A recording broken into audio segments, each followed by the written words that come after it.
Get nasty on a Friday. It's a Fast Lane on 101 ESPN with Jamie Rivers, Andrew Marsh, Carey Davis, and I am Anthony Stalter. 2:04, your time check is brought to you by Clarkson Jewelers, an officially licensed Rolex jeweler. Before we dive into last night's Blues game, Jamie, did you give BK and the crew quite a scare or what? A little bit of a heart attack. You want to tell everybody what just happened? Mike Ryder and I were talking a half hour ago and just sorting out some of the details for the upcoming weeks and things like that. And at the end of it, we were laughing about, I did the same thing last week where I logged into the access unit, but when they're at Centene, it automatically just punches me into their show. So I made a guest appearance last week by accident. So Mike and I thought it would be funny if this week I did the same thing, logged into the access unit, but acted like I didn't know I was connected. And so I went and put a robe on. I was standing, looking out the window, like I'm texting, and then I was, undressing, taking the robe off, like I was getting ready to get clothes on for the show. They start screaming. Jordan comes on the microphone. Jamie, your camera's on. BK had a heart attack. Oh, man. That's hilarious. I'm looking at it now, so I didn't see a lot. I heard Carey was watching it on his laptop. It is hilarious. Right before. You can go to the BK and Ferrario 101 ESPN YouTube channel. Jamie's playing it. I'm watching it now. Jamie's playing it perfect. He's looking around the room. He's got the robe. He's like, I think I'm all right. And you can tell BK is shouting no. He almost fell out of his chair. That was awesome. Nice job, Jordan Jamie. still had tears in her eyes. She's like, oh my God, I almost had a heart attack. What's funny is I was walking past the studio to go to our office. I was coming from the production studio, and I was going past our 101 ESPN studios, and I briefly looked into where we are now, the studio. Yeah. And Jordan Diekman, she usually does she runs the board when BK and Ferrario are at Centene so that Tanner can be on site. It's either her or Bradford Bruns. And when I was going past, she was flush red. I don't know if it just happened or it was happening or what, but she was still red when we came in. She was still shaking. She was shaking. I didn't know he knew how to. Yeah. So she said she was about to cut you off completely. She was just going to get dead air. Shake the heck with this. I'll deal with the fine. All right, it's a Fast Lane on 101 to ESPN. So it's always good to start off a Friday show with some laughs. Unfortunately for our Blues, they fall last night 5-3 in Pittsburgh. Rough start. Jamie, you often highlight during your keys to victory, start fast. And last night, Ryan Graves scores just 2:17 into the game. So he kind of set the tone to open things up. Now, the Blues did respond, and we'll get into Zack Bolduc, but the Blues did respond. They had a power play goal from Bolduc. Congrats, CD. Appreciate you. You continue to lead in Light the Lamp. Thank you. So CD picked Zack Bolduc to score a goal last night, but they couldn't overcome Pittsburgh's consistent pressure. There are a lot of people, despite his outstanding efforts since the Four Nations tournament, there's a lot of people frustrated with Jordan Binnington. He allows 4 goals on 19 shots before he was replaced by Joel Hofer, who stopped both shots that he faced. Jamie, tell like it is, man. What did you see out of Binnington's game last night? Obviously one that he would love to have back. Yeah, not a good game for Jordan Binnington. I mean, he's man enough to know it. I mean, if he was sitting right here beside me, I think I'd give him a hug and say, buddy, that was not good. Right. And it just wasn't his game. I actually, off air after the second goal for Pittsburgh, I looked over at John Kelly and I said, he ain't right, man. I'd get him out now. And, but listen, it's easy to say that. I'm not the coach, and in the moment, I can say whatever the heck I want, and it doesn't really impact the game. The hard part for Jim Montgomery and his staff, when you're looking at some of this stuff where he's not handling pucks the best way, as far as his saves, he looks a little off. The first goal, I still think that first goal may have deflected a little bit off a Blues defenseman. Either way, it was a very savable shot for Jordan Binnington. And the second goal, he was way off his angle, should have been a save. So for me to say, yeah, I'd get him out now, it's easy. But for Jim Montgomery, you look at it and you go, this has been the best goalie in the NHL since, the Four Nations break. What if it's just a bad goal, but he's going to make another 35 excellent saves? Like, Sure. You're stuck in that gray area where, like, damned if you do and damned if you don't type thing. But that's the game for me right there. Unfortunately, you just have to move on, because how many games has Jordan Binnington won for this team? How many points in the last while has he gotten for this team on his shoulders alone? Right. So, the team outplayed the hell out of Pittsburgh. Like, their win probability was 90% to 10% in that game against the Penguins. Wow. Like, it was utter domination from a offensive zone time, puck control time, shots on goal, chances, everything except goals. So it's tough. It sucks. It's a kick in the bells for sure. But if you're going to pull something positive from it, is you know that, look, next game that Jordan Binnington plays will not look like that. It will look substantially better because he is the ultimate competitor. And if you're Jim Montgomery, you look at your team and you go, that's a hell of an effort, man. Like, could they have gotten more net front presence? Yes, they could have. They could have batted a little harder to get to the inside. Tristan Jarry was kicking pucks out up the middle of the ice like it owed him money. I mean, I couldn't believe. They couldn't finish. The rebound game for Jarry last night was atrocious. Terrible. It's like he was wearing freaking rubber out there. Like, the puck was just hitting him and bouncing. He had no control over where it was going. He had no idea where it was going.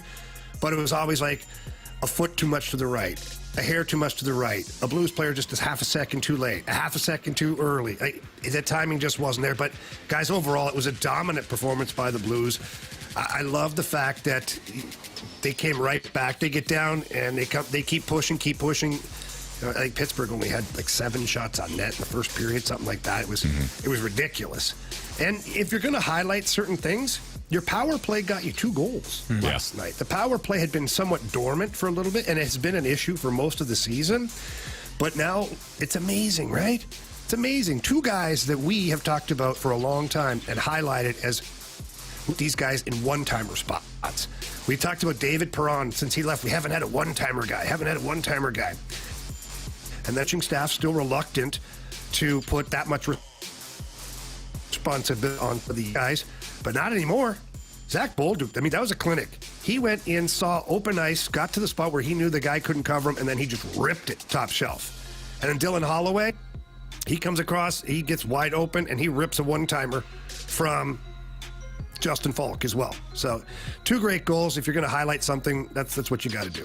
When you're looking at that game, like, I thought the second goal, I think if Jordan Binnington was sitting next to you, I think he would say the second goal probably ticked him off much more than the first one. Yeah, I watch him after, like, sometimes if he gives up a goal, he just tips his cap and goes, okay. But when he feels like he should stop, he kind of skates away like, I'm going to kill someone. Let me move away pretty much from where I'm at before I harm this goalpost or someone near me with this stick. And so I think that second goal was probably the one that really got to him the most, because it felt like it wasn't really anything blocking him from being able to see that shot. But my question to you, Jamie, was he had 6 days off. Do you think that there's a little rust there? Like, he didn't play that last game against, was it Los Angeles? And then you get those 4 days where you get home and you don't have, you're not getting those reps. So do you think that could be a little bit of rust on him from that many days off? Russ plays for Pittsburgh. He scored a goal last night. Not that Rust. Not He did. Rust. He did. But do you think you kind of have that rest versus rust thing? You think it was a little bit rusty just from having that many days off? I don't know, man. I think it was just a bad game. I mean, it happens. Was there some rust? Yeah, maybe a little bit. I mean, he hadn't played in 5-6 days, but this is a guy that's a pro. He's a Stanley Cup champion. And we're not making any excuses for him. No, he didn't play well, Jamie. He didn't play well. But I know you're not, Carey. Yeah, I don't make excuses. Hell, do your fast lane job. Right. That goes for all of you. There is some, especially you, Jamie.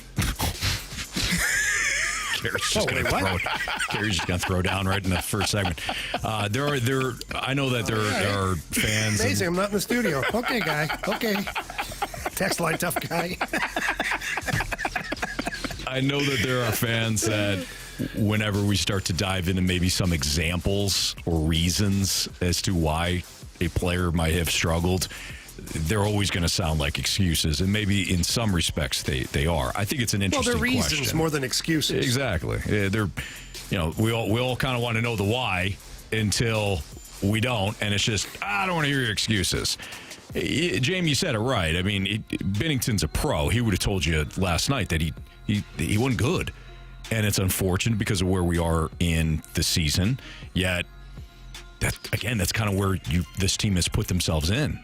You can't have bad games, unfortunately, because you're trying to make a playoff push. And it was just a bad one for Binnington. I highly expect him to bounce back in his next start. Yeah, I agree. I think, guys, honestly, this team has unlocked something as a group. You know, we didn't mention the fact that you're missing Colton Parayko. Again, that could be a reason, not an excuse. Mm-hmm. But the way they just bounce back and the way they're hounding pucks and the way they're in on the forecheck, like, it's just a different team. And even in a loss last night, the eye test looked like, of course, all the numbers back it up, but the eye test showed you that one team was dominant and the other one was just overwhelmed. So I'm confident the Blues can bounce back here in Minnesota tomorrow. And then it's going to be a quick back-to-back against Anaheim. At this time of year, no excuses, man. Just get after it. It's a nice home game, afternoon. Give the fans at home something to cheer about. I just feel really good about this team right now. I'm just bullish on them right now, just by the way they're carrying themselves. You know, I was in the gym with them earlier today. A bunch of guys going day off, no practice. They're lifting weights, doing bike stuff. Like, you just see a group that is dedicated to what's going on right now. Were they upset about last night? Yeah, they were, but they knew they played a hell of a hockey game, and if they play that way more often than not, the result's going to be pretty good. That's Jamie Rivers, Andrew Marsh, Carey Davis. I'm Anthony Stalter. Zack Bolduc, his development. That's what we're going to get into. One of the biggest bright spots for the Blues in the retool. If it's not the biggest bright spot, what is? We'll dive into it next here in the Fast Lane on 101 ESPN.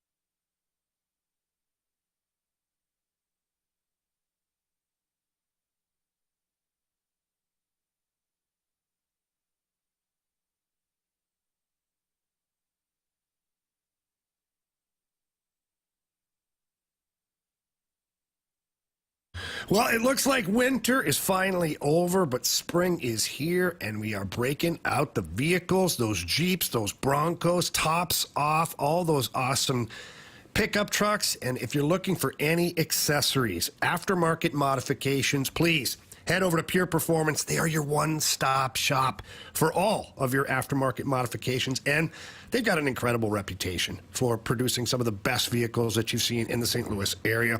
They do an incredible job over there at their 25,000 square foot facility located in St. Peters, right off of Highway 70. I believe it's the Cave Springs exit. When you get over there, please walk in, ask for Shelby or Paul. Tell them that Jamie Rivers sent you in. They're going to talk with you, find out your budget, find out what kind of vehicle you have, and then they're going to point you in the right direction. And then that's when the magic happens. The technicians take over and leave you with an unbelievable vehicle. But let's not forget that not only do they deal with all tires and wheels for any vehicle, they're now dealing with ATV, UTV, and golf cart wheels and tires. So they got all of your toys. Your weekend toys are all available now at Pure Performance. So please give them a call, stop by the shop, or visit them online at pureperformance.com. That's pure, P-U-R, performance.com.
Gets it into the Pittsburgh zone, puts it down into the corner. They need a goal, get on the board. Down 2-0. Thomas centers. Bolduc score! They're on the board. Zack Bolduc, power play goal. I mean, I think I'm feeling good. I'm feeling confident, and my line mates are playing well too, and I think all the teams playing well, so it makes the game easier for everyone. Well, you heard Chris Kerber, voice of the Blues, right here on the Blues Radio Network and 101 ESPN, and then Zack Bolduc, who was one of the highlights last night. And he continues to be a highlight for the Blues. With Jamie Rivers, Andrew Marsh, and Carey Davis, I'm Anthony Stalter. It's the Fast Lane. Appreciate everybody joining us here on a Friday in St. Louis. Zack Bolduc's development. Jamie, has Bolduc's development has been one of the biggest bright spots for the Blues this NHL season? Oh, I think you have to say yes. I mean, this was a guy that, he was a highly touted prospect. He went down to the minors, played down there, and then he was called up last year, played rather sparingly. He ended up scoring some goals at the end of the season, but you could see that there was something there. And this year, he hasn't even played all the games. I'm trying to pull up some of the things. The computer's a little slow here on the road, but he hasn't even played all the games. He's got 12 goals. Mm-hmm. I mean, if he plays every game this year, he's probably a 20-goal scorer for you. And now he's really finding his groove. And I don't know of anybody personally, even on the coaching staff, that had, Zack Bolduc on their bingo card for 20 goals this year. And I think that's unbelievable. You look at his skill set. Like, when he takes his powerful strides, you can't even catch him out there. And then when he finds himself now, and he's learning. Now, this is the dangerous part. He's learning how to get to good ice. And then he's learning that his shot is a weapon. And every time he gets himself into an area where he can put the puck on net, he does. And I don't know what it is about his shot. It doesn't register any faster than other guys' shots, but the way it comes off of his stick, it just zips. It's got an extra little oomph to it. And he barely has to shoot the puck hard. It's like he lets the stick do the work, almost like a real good golfer lets the golf club do the work. Sure. And goalies can't track it, man. It comes off the stick, it jumps off the blade, and I watch goalies in practice, Binner and Hofer, that he's scoring all the time on them, and then he gets in the game, and now the way he's ripping the puck, this is a top 6 forward for you. Like, moving forward, you have to try to find a spot for him at some point, because if you have a 20-goal scorer, odds are he's not on your third or fourth line. So we'll see how the pieces shake out. And if you saw last night, for the last part of the third period, Zack Bolduc was playing with Robert Thomas and Pavel Buchnevich, something I have been personally lobbying for a while now, just based on his skill set. And it has nothing to do with Jake Neighbors. I think Jake Neighbors has played extremely well for the team and extremely well alongside Thomas and Buchnevich, but Zack Bolduc just gives it a different level of offensive ability out there. Yeah, that was interesting that, like you said, Bolduc was playing on a different line, so he's been on that 70s line with Joseph and Sundqvist. And, Jamie, you've talked about this in the past, where if a guy can show potential on a line that is not obviously a top 2 line where you have your most skilled players, that can be eye-popping, right? Like, that could be really something to pay attention to. So now you move him up, and then you can really highlight things when he's playing with more skilled players. So I thought that was interesting. Let's hear from Monty. This is post-game last night, following the loss of the Penguins on Zack Bolduc. His habits and details have been excellent. He's stopping on pucks. He's working. He's coming up with pucks. And then he's trusting his shot. He's got a lethal shot, and anytime he's in a scoring area, he's using it. So can you provide even more context to that, Jamie? Because for a young player, for me who's never played hockey before. Yet. Thank you, Carey. When somebody says, thank you, Carey. When somebody says he's trusting his shot, that screams confidence to me. But what do you decipher with that? Oh, it's exactly that. He's trusting his abilities, and he's maximizing his talents. I mean, that's the one thing that young players have the hardest time doing, is finding the game that they had at a lower level. Yeah. So whether it's the American League, college, junior hockey, wherever they came from, Europe, whatever, when they get to the NHL, how does your game translate, and can you get to your game at that level? And I think we've seen really good development here. And, hats off to the Blues. because they identified Zack Bolduc last year towards the end of the season as a guy that they would like to see get some reps at the NHL level. Hell, they even moved him up to the top 2 lines to finish out the seasons, off and on the top 2 lines. Drew Bannister did kind of coddle him a little bit, but now looking back, I think it was the right thing to do, not having him in the zone for defensive zone face-offs, switching him off with certain guys against certain matchups. And all of it has led to this moment to where Zack Bolduc now he's a guy you're relying upon. Mm-hmm. I think about it, guy. I think he's got 5 goals his last 8 games, something like that. Like, that's a hell of a pace, guys. I don't know about you guys. No kidding. I'd be pretty happy with that. Yeah. And they've needed it too, because Carey has cooled off from a goal scoring standpoint. So for Bolduc to step in, this is when you have that. To me, this is when you have that depth, that scoring depth. This is what it is. It's not everybody in the lineup can score on every night. That's great, but few teams have that, if any. To me, scoring depth is if your top goal scorer, Jordan Carey, hits a rough stretch, which happens to all players, not named Wayne Gretzky, who else can step up? And Zack Bolduc has done that. So I think it's an imperative time for Zack Bolduc to have that uptick in goals. Well, what were we talking about just 10 days, 2 weeks ago, probably 10 days ago, how there were the lack of scoring depth was pretty much the issue when the well went dry for some of your top guys. Yeah. We didn't call them out, but we just identified that the offense hasn't been there. And now what a difference it makes when you've got guys like Bolduc specifically that is chipping in, like I said, 5 goals his last 8 games. I mean, that is a goal scorer's pace. Mm-hmm. Like, that's a 35, 40 goal season for a guy if you spread it out throughout the season. Now, I think that those numbers are a little off for like that. That's further down the road for a guy like Zack Bolduc. But when you look at even Dylan Holloway, what's he at, 21, 22 goals now? Like, he could legitimately be a 30-goal scorer this year, and nobody saw that coming. No kidding. So moving forward, if you have Carey, Thomas, Holloway, Bolduc, that are all 20 to 25 goals and higher, like, that really helps your hockey club, let alone guys like Colton Parayko, who's having a 15-goal season until he got injured and things like that. So things are shaping up. They're heading in the right direction. Well, on that note, Carey, I think if you expand the conversation, Kyrie's development under Montgomery, Holloway and Broberg, the 2 offer sheet guys that you brought in, before the injury, Colton Parayko's outstanding season, and now the emergence of Zack Bolduc, these are all big factors in this Blues retool that have been positives. I'm not saying there hasn't been any drawbacks or negatives, but if we're sticking with the positives right now, those are key. I would, and you can add Buchnevich in there. We don't talk about him much. I don't know if you feel this way, Jamie. Is he not shooting the puck as much as we're accustomed to seeing? Because for me, it feels like there was an opportunity in last night's game where I felt like he could have taken a shot and he kind of just carried it deep into the zone and didn't get a shot on goal. It's almost feeling like he's hesitating as opposed to doing what he's being paid to do or what he's about to be paid to do. Yeah. There were a few instances last night, I even said on the broadcast, where, like, Jake Neighbors had the puck one time coming through the middle of the ice. He had an unbelievable middle lane drive by both Buchnevich and Thomas. And then he looked to pass the puck to Cam Fowler, who was outside of a dangerous area, who really wasn't ready for the puck, and it amounted to nothing.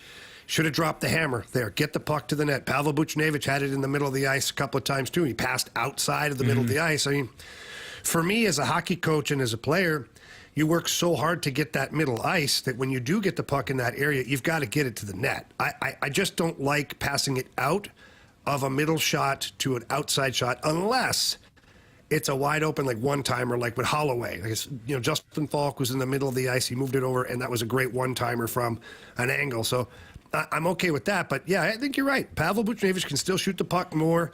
Robert Thomas can shoot the puck more. All of these guys can shoot the puck a little bit more. And I think you might see that next game because you are getting that middle drive. You are getting some of that net front presence, and those guys got to get rewarded for doing that ugly job.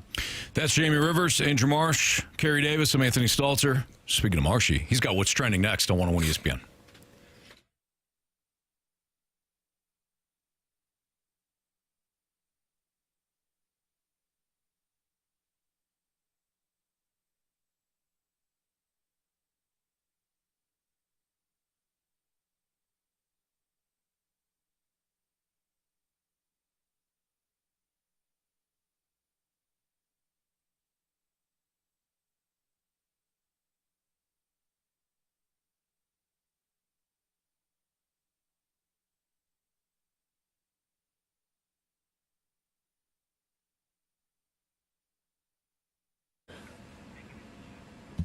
If you love sports betting, then please take a minute and download the Circus Sports Illinois app.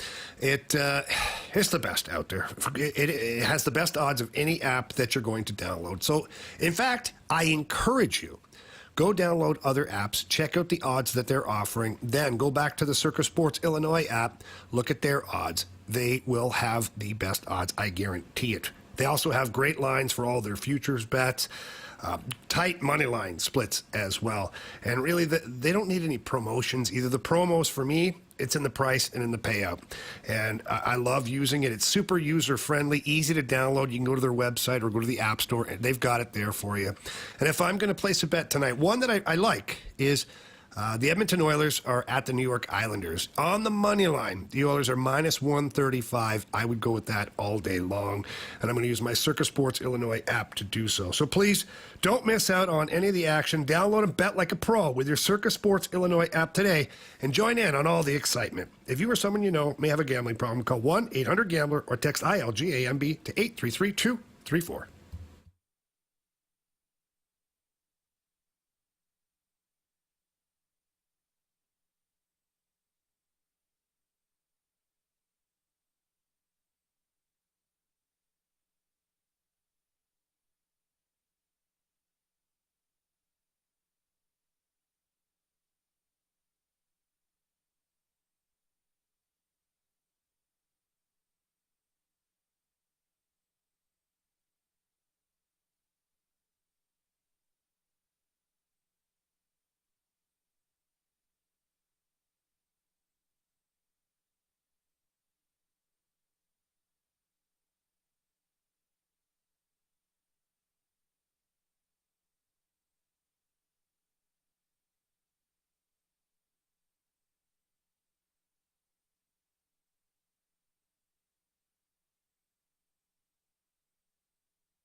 ESPN Sports Center.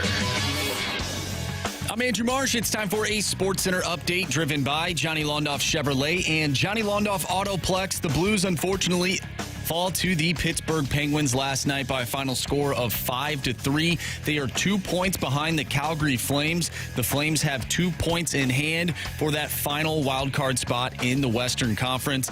The Blues will take on the Minnesota Wild, and that will be tomorrow night. And you can listen to that one right here on 101 ESPN. Pregame starts at 6. Puck drop is at 7.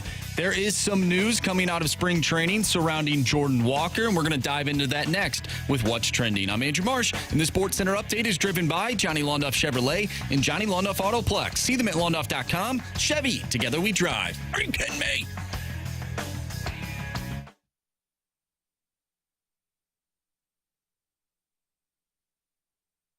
What are the hot topics in the sports world?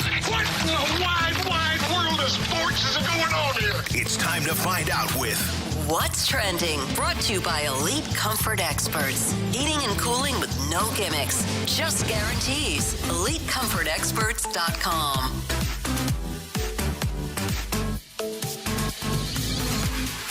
Welcome back to the Fast Lane here on 101 ESPN with Anthony Stalter, Carey Davis, and Jamie Rivers. I'm Andrew Marsh, and it's time for What's Trending. Gentlemen, Katie Woo put on X a little under an hour ago.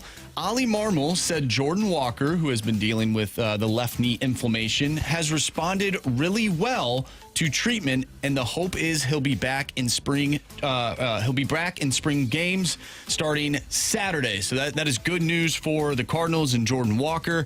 I have a question for you guys, and that question is: where is your confidence meter at for Jordan Walker's development this season? We just got done talking about Zack Bolduc and his development. What about Jordan Walker? Where's your confidence meter for Jordan Walker? Are we basing this on like a 1 out of 10? You gonna go there? Yeah, let's go 1 out of 10. 15. Oh, wow. Yeah. All right. Yep. I'm good. You need an answer as to why? Yeah, we'd like one. I mean, he's young, talented. Those guys usually figure it out. When you're extremely talented, and Jamie, I was thinking about this the other day, right? Like, I played at a high level, right? I played in the National Football League. It means I was, like, really good. Damn right. There were guys that were much better than me, and that says a lot. I doubt that, but I'll take your word Anthony, for it. Those guys were freak athletes. And I'm like, God, how'd you get all of that? And so some people just are more gifted than others. They got a little more wiggle room when you're extremely gifted. I think he's extremely gifted. I think he fits that mold. And so, that's why I say that. Jamie, what do you say? I think he's a great athlete. Do I think he's exceptionally gifted at the major league level? To be determined. I think he's had spots where he's looked really good. But this is a guy that the Cardinals are, I wouldn't say hanging their future on, because they've got some pretty good other young players as well. But this is the guy we've talked about for a number of years now as the next one. And I would love to see him come back healthy and reach maximum potential and play really well for the Cardinals. What's my confidence level that he'll come back and be an impact player? And it was 1 out of 10. I give it a 7.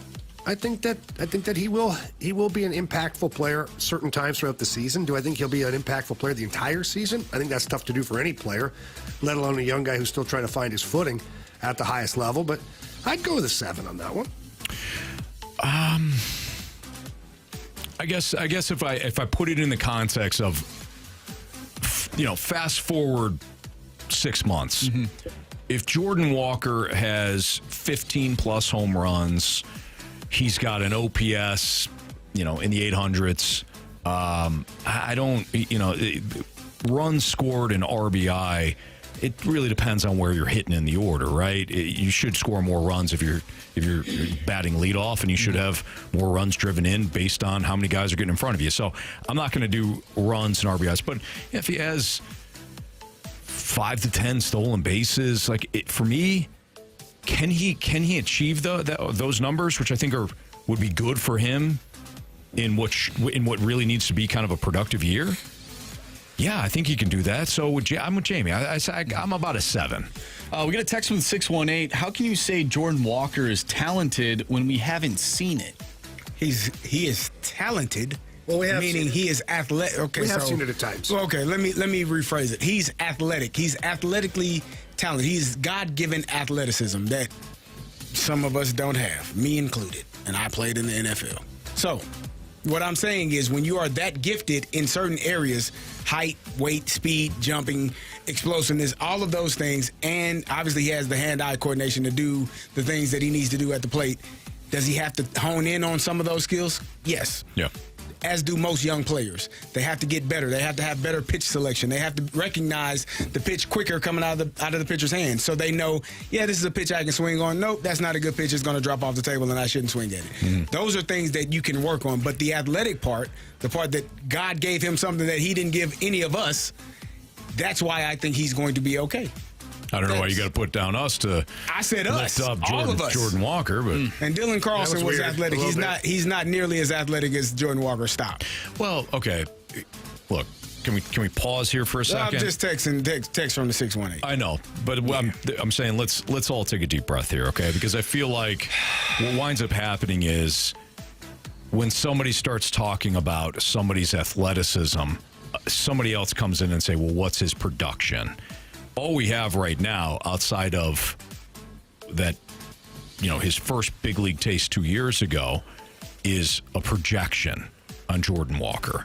We can't talk about the production quite yet. He's had one big league season and parts of others. So all we're doing is projecting. As of right now, there is a difference between athleticism and athleticism that produces. We're not there yet in terms of, hey, what is Jordan Walker from a productive or non-productive player? So let's just kind of take a deep breath there, and we're talking about his athleticism.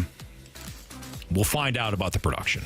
So let's do a comparison. We won't go Lars' first year. We'll go his second year because it's similar. 108 games played, 347 plate appearances, OPS of 788, 14 home runs, 16 doubles. Jordan Walker's first year, 117 games, 787 OPS, 16 home runs, 19 doubles. The notion that a young player, he's already shown an ability in his first year. His second year, he struggled. Do I think that they sent him down too soon? Hell yes.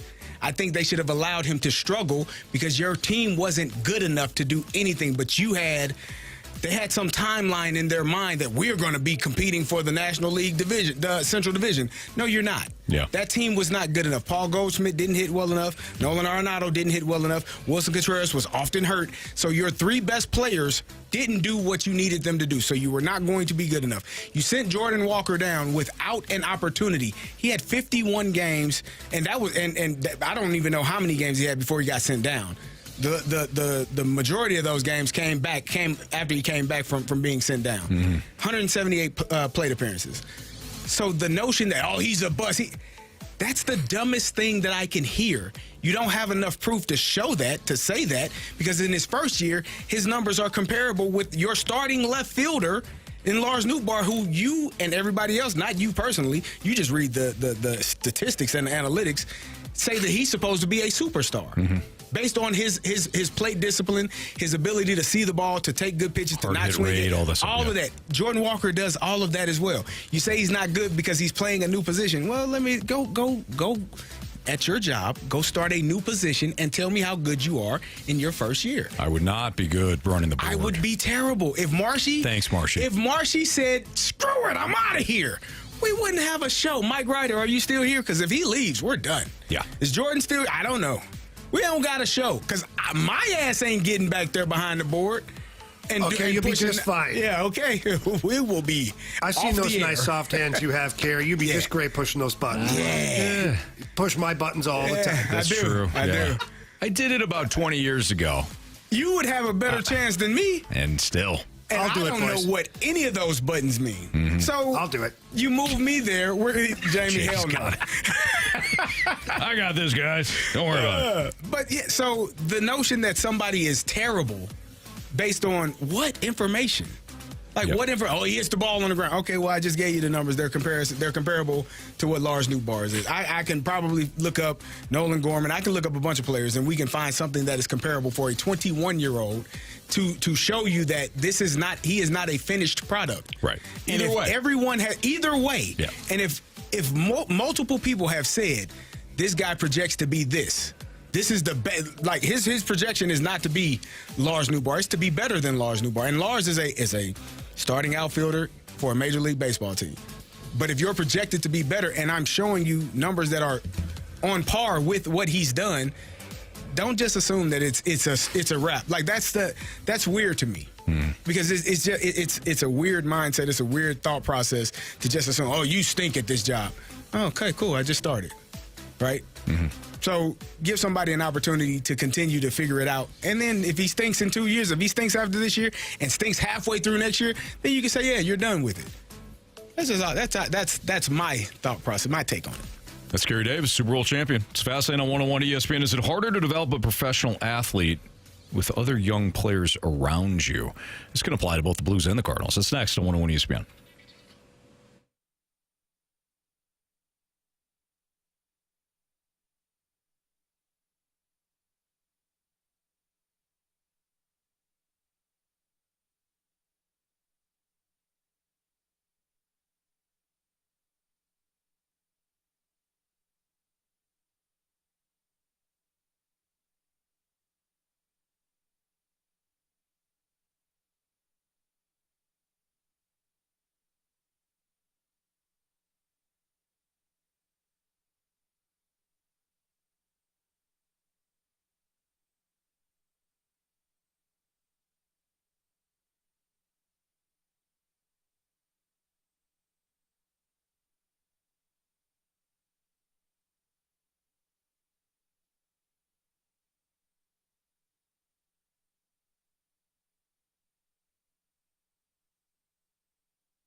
Hey, it's Carey Davis, and you've heard about my friend Jeff over at All Things Appearance. He's the guy to go to whenever you need collision repair or any other exterior auto needs. But Jeff and his team also offer detailing services. They'll do any painting jobs from touch-ups to full repaints. Jeff can also set you up with ceramic coating to protect your car from the dirt, UV rays, and other elements moving forward. Repair minor blemishes, scratches, and rust. I got some scratches on my car. Sometimes people ding your door when they open them. Sometimes rust just happens the longer you have your car. Jeff will get to you and get you taken care of. Get your car looking flashy again. Give Jeff a call to set up an auto detailing session. Their number is 636-248-5051, or you can go online at allthingsappearance.com. No one offers more services or does more for their customers than the team at All Things Appearance. Call or text Jeff at any time. Again, 636-248-5051. He is always available. He will always respond. Visit their website today, allthingsappearance.com.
it harder to develop a professional athlete when there's other younger players that surround you? So we're talking about like rebuilds, even retools in certain cases, such as the Cardinals and the Blues. With Jamie Rivers, Andrew Marsh, and Carey Davis, I'm Anthony Stalter. I think that this is a good conversation, not only for the Cardinals, but the Blues as well. So, Jamie, if we were to stick with the Blues, and maybe even stick with your own experience, you got a lot of young guys trying to develop, and some of them are trying to develop alongside other young players. Is it harder to develop that professional athlete when you're dealing with inexperience around you? No, actually, I think both ways can be successful, to be honest, because if you have one or two young guys on a very established team, they're insulated pretty well by the other players, meaning that, they're not relied upon heavily to be big difference makers. Any steps they take in the right direction are positive things for the athlete and the team.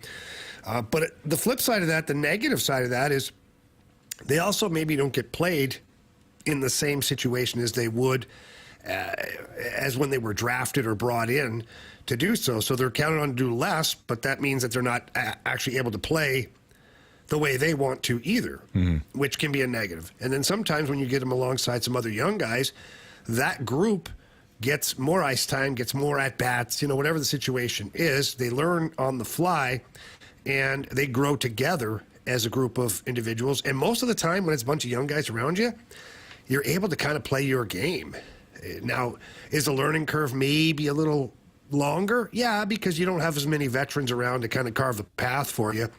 So to me, it depends on the athlete. Some athletes prefer the baby steps into a regular role. Other athletes want to be thrown in the deep end with cinder blocks tied to them and just swim away until they see what they can do. Sure. So that's kind of where it goes. Like for me, I would have rather been thrown in the deep end with cinder blocks tied to me and just to go figure it out. Right. But I was in a situation with the Blues where we had a really good team. We had some great veterans. And my development obviously was a little bit longer and in a different path and certainly a different role by the end of it. But by no means was it a bad way to go. Being insulated was fine. We had a good team. We're competitive, so I get to learn how to win right away in this league. So both ways can be productive. I think it just depends on the athlete. Carey, it's probably a little different in the NFL because while you have veteran players, you also have a ton of young guys because really the playing, the shorter playing career in the NFL with how physical it is, given the position. So I imagine you have to develop as a young player around other young players. Yeah, I think about my rookie year. The two guys that took me under their wing were second year or third year players, Cato June and Gary Bruckett, two linebackers. Those were my guys when I got to Indianapolis because that was just, we were all, trying to, they had some success already in their first year or so, but just learning from them was the guys that I went to. And so I think there is room for development if they are all like-minded young guys. And it kind of builds that team camaraderie when you all are working together, growing together, and pushing for the same thing, obviously in different positions, but you're all working towards a common goal and trying to make a team, stay on a team, earn a starting spot, earn your second contract, whatever the case may be. I think there's room for both. I mean, there's also room for veteran leadership because Edgerrin James, a guy that had, I think he was probably in his 6th or 7th year, was also a mentor as well. So he's the first person that gave me a book to read. Like, wait, what? We're not talking football now. Read this financial book, kid. Yeah. All right, cool. All right, sure. Read it now. I'm on the plane. I'll read it. I got you. I don't know anything. All right, got you. So there are.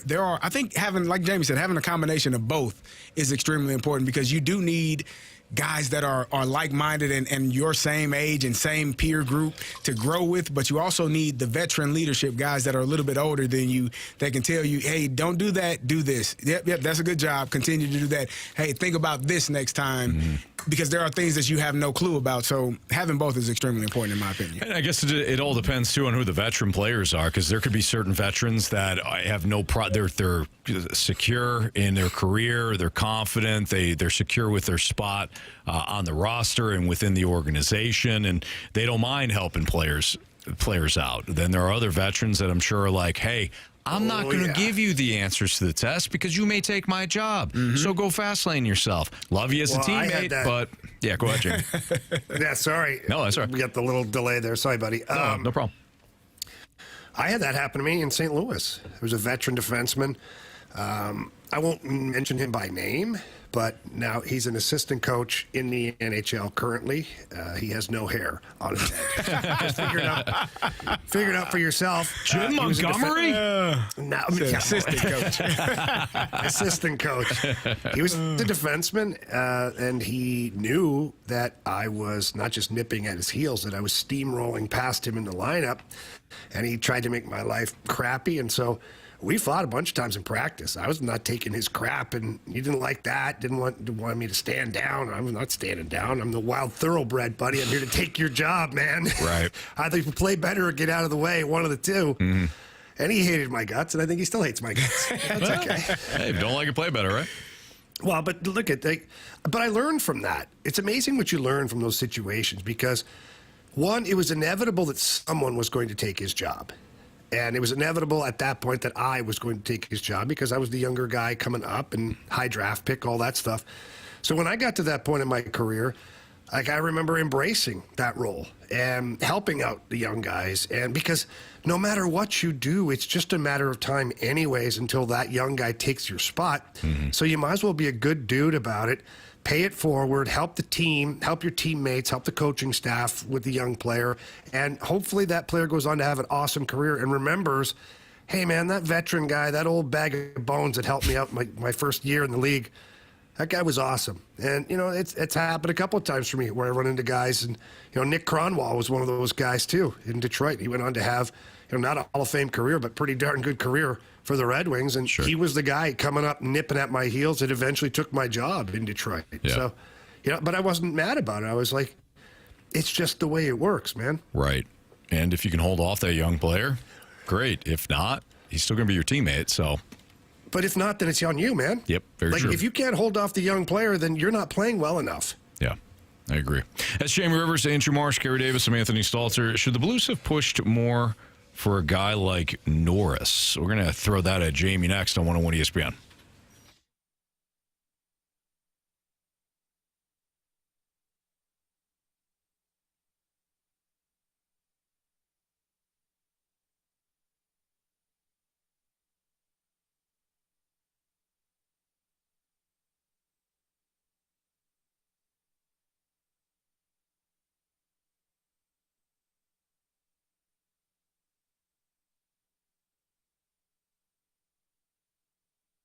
Hey, it's Carey Davis, and I hope you all have great plans for the weekend, and I hope they include Blue Chew. BlueChew.com is where you need to go. They have a great offer. If you want free, go to BlueChew.com and get your first month free when you use our promo code WXOS at checkout and just pay $5 in shipping. That's BlueChew.com, promo code WXOS. Receive your first month free, and then you'll be ready to chew it and do it. By now, you probably know that Blue Chew is an online service that delivers the same active ingredients as Viagra and Cialis in a chewable form at a fraction of the cost. So what are you waiting for? You need to try it. Blue Chew is an online prescription service, so there are no visits to the doctor's office, no awkward conversations, no waiting in line at the pharmacy, and it ships right to your door in a discreet package. Blue Chew tablets are made in the U.S., and they prepare and ship directly.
9:02, your time check brought to you by Clarkson Jewelers, an officially licensed Rolex jeweler with Andrew Marsh, Jamie Rivers, and Carey Davis. I'm Anthony Stalter. It's the Fast Lane.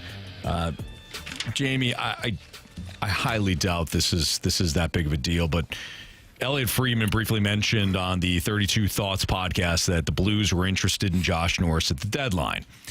I don't know if that's true. I don't know if the talks got anywhere. I don't know if it's one of those things that's like, maybe we should just call about Josh Norris and see what the asking price is, which is probably what Doug Armstrong did because that's his job, right?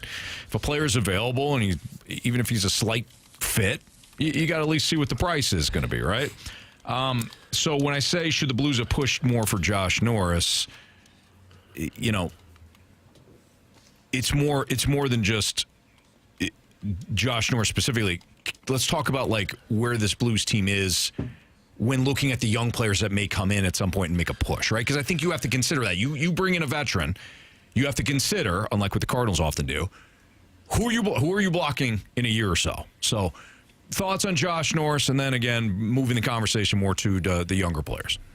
Yeah, well, Josh Norris is just to let our listeners know, Josh Norris would check all the boxes that Army's talked about. Young player, restricted free agent, term on his contract. Like, the only thing that Josh Norris has working against him is he's extremely injury prone.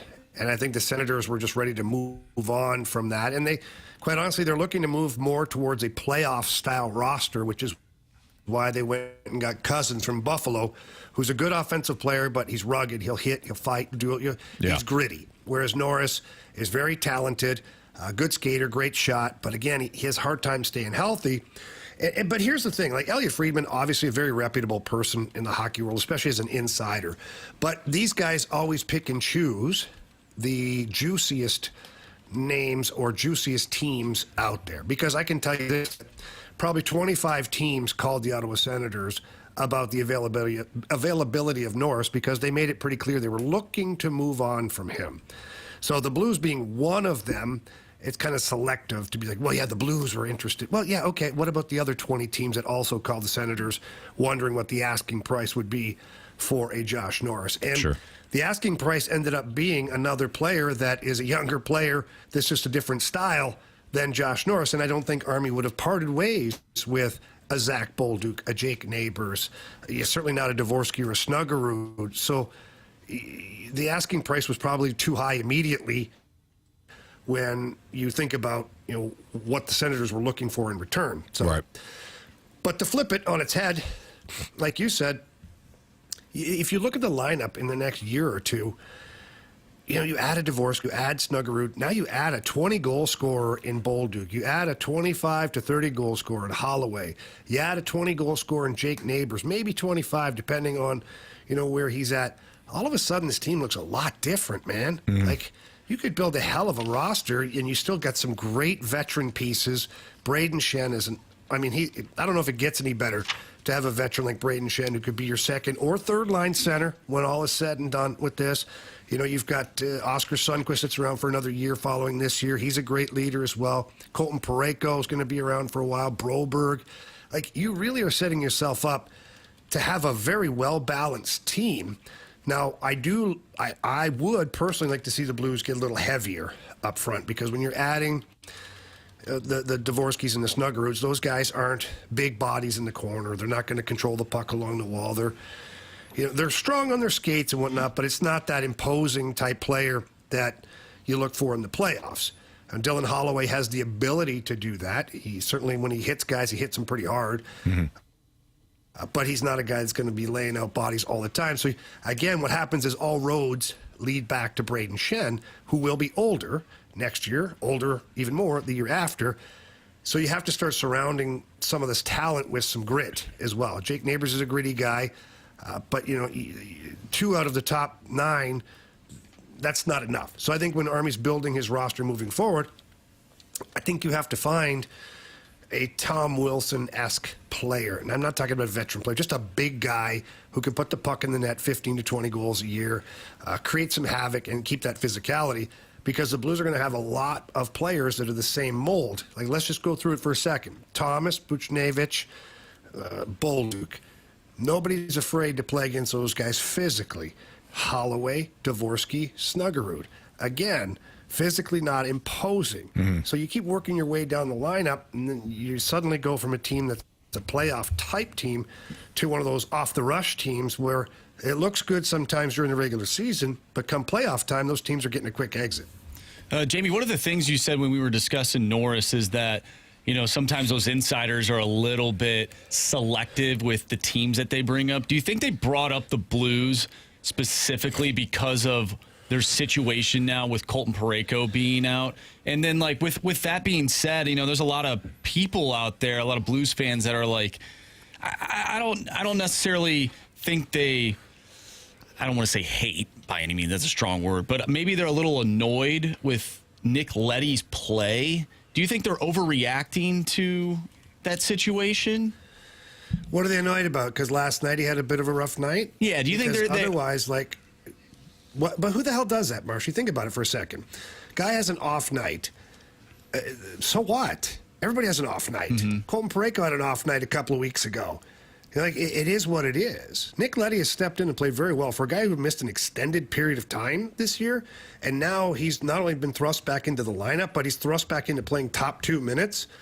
There's going to be some ups and downs. I'm not ready to be angry at the way Nick Leddy's playing. What are your options, man? Right. What are your options? If they're suggesting they should have made a trade and brought in another defenseman, okay, but then what if Colton Parayko's ready before the playoffs and you need to put him in your lineup? Now what?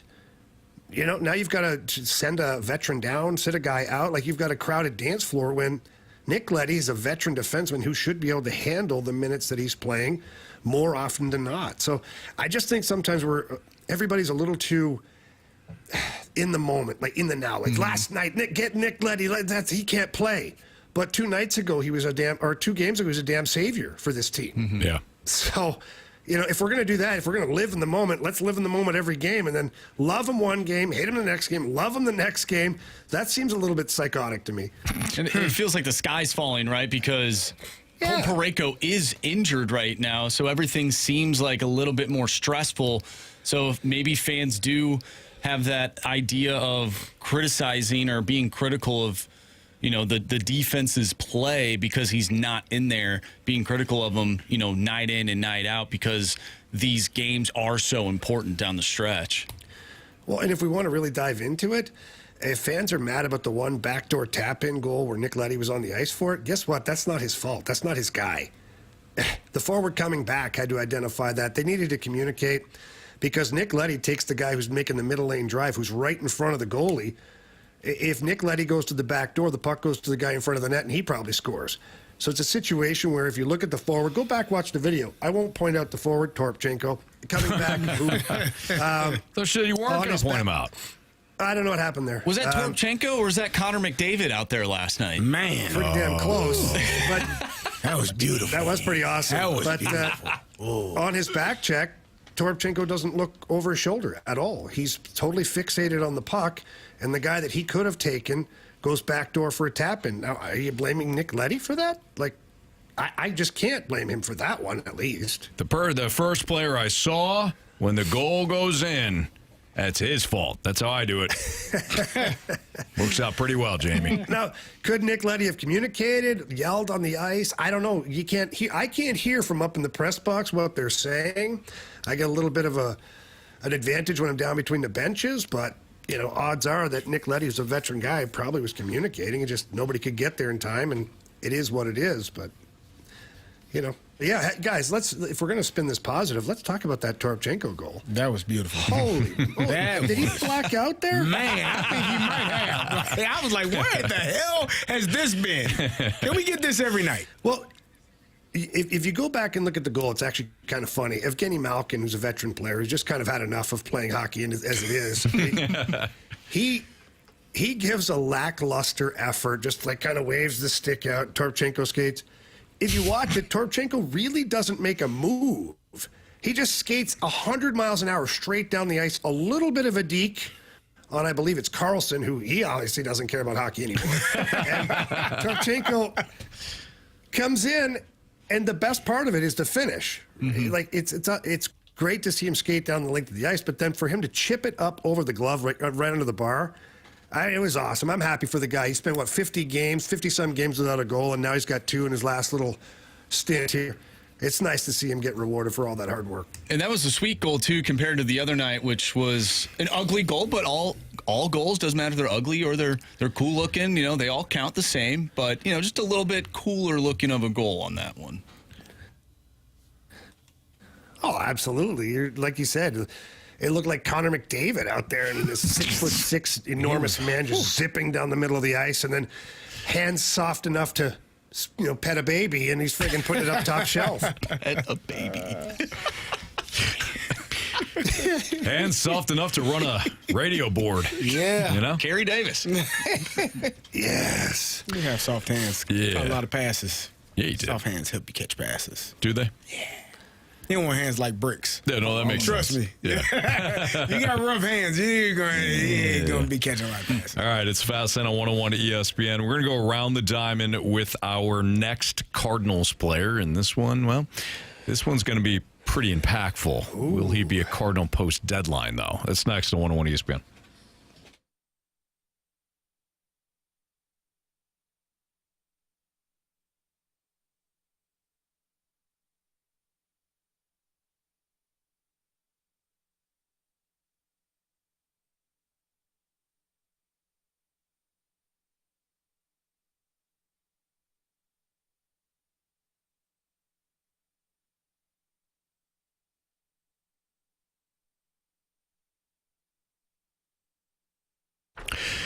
A couple days ago, I went to Auto Center's Nissan Herculaneum and picked up a brand new Pathfinder. I love the Pathfinder. If you're somebody that has young kids like I do, that third row comes in handy, trust me. So the Auto Center's Nissan Herculaneum Nissan Now sales event is going on right now. So if you want to go out and test drive a Nissan Pathfinder, again, highly recommend it. But 2025 Nissan models, not just the Pathfinder, but the Rogue, the Altima, they all come with a free lifetime warranty and 3 free oil changes at Auto Center's Nissan Herculaneum. Plus, you get the peace of mind coverage with that 30-day return promise. Within 30 days, if you're not completely in love with the vehicle and you want to bring it back within those 30 days, and they'll refund your money. No problem there. But during their Nissan Now sales event, we're talking about $359 down and $359 per month on select new Kicks, or $449 down or $449 per month on select new Frontiers as well. 0 down, no payments for 3 months on select used vehicles, or no payments for 6 months on select new Nissans. All available right now. Check them out online, AutoCentersNissan.com. When you head down to Herculaneum, tell them Stalter sent you. It's Auto Centers Nissan.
down to Florida for a spring training report on 101 ESPN. Our Redbird Spring Training Report is brought to you by Rawlings. Visit the all-new Rawlings experience at Westport Plaza today. Let's go around the diamond with your St. Louis Cardinals.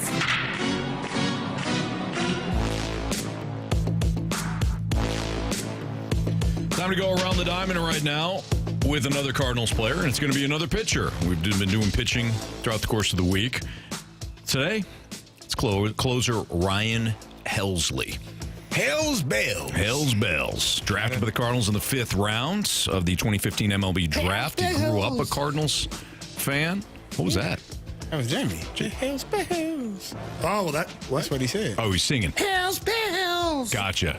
I thought maybe you were having a seizure. Voice of an angel. And I wanted to make sure that somebody. Oh, really? Somebody. I don't think it was available to come get you. I don't know if the voice of an angel. That feels a little bit much. Voice. Depends what angel you're talking about. Yeah, that's true. You think all angels have those soft, smooth voices? No. Some of those angels have the heavy metal voices, the raspy voice. Very true. Like they just hammered down a pack of Camel cigarettes. You know? Some have angel's envy. They do. Yeah. I enjoy that, my friend. I had some of that last night. You enjoy? Yeah. Anyway, Ryan Helsley. Exceptional arm strength, exceptional closer. My man can throw it up 100 miles per hour if need be. Ranked 20th among major league pitchers in 2024 with 15 pitches of 15 of 100 miles per hour or more. He's got that slider. He's got a curve, significant vertical movement. The guy is disgusting when he's healthy, and he was healthy last year.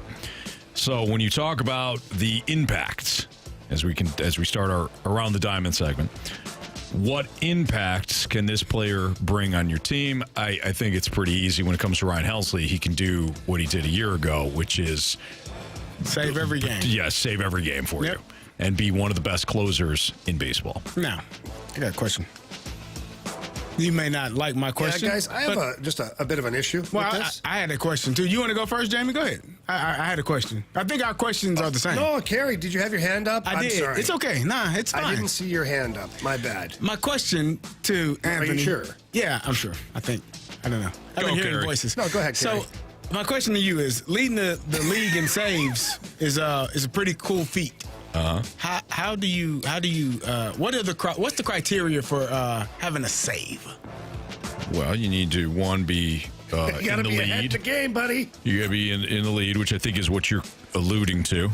I'm just asking. These are questions that I would like to know the answer to. Yeah, you have to have at least a lead in the 9th inning. Okay. I guess you get a save in the 8th too. Yeah. But you can't be up by more than 3 runs. Correct. Yeah. I don't think you should worry about that part. Now, why do you have to be so negative? I don't want you to worry about be ahead more than 3. Okay.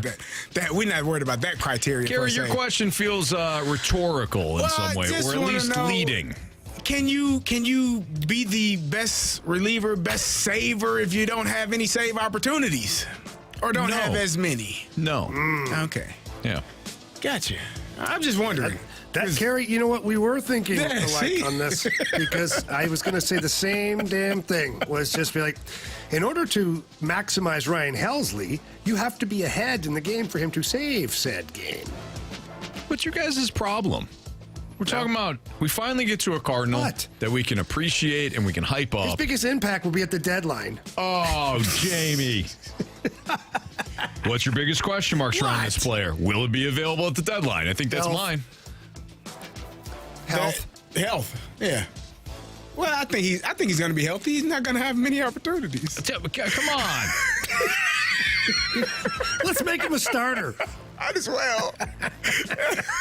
The only time he plays. I watched the game the other day. I know it's spring training, but he came in like the 5th inning. I was like, yep, that's probably right. He probably haven't pitched in 5 or 6 days. I don't know. Yeah. He's been sitting there. He'd be a 5th inning guy for you. Well rested. Whoever's getting a steal. He's going to have plenty of juice left. Will they even trade him?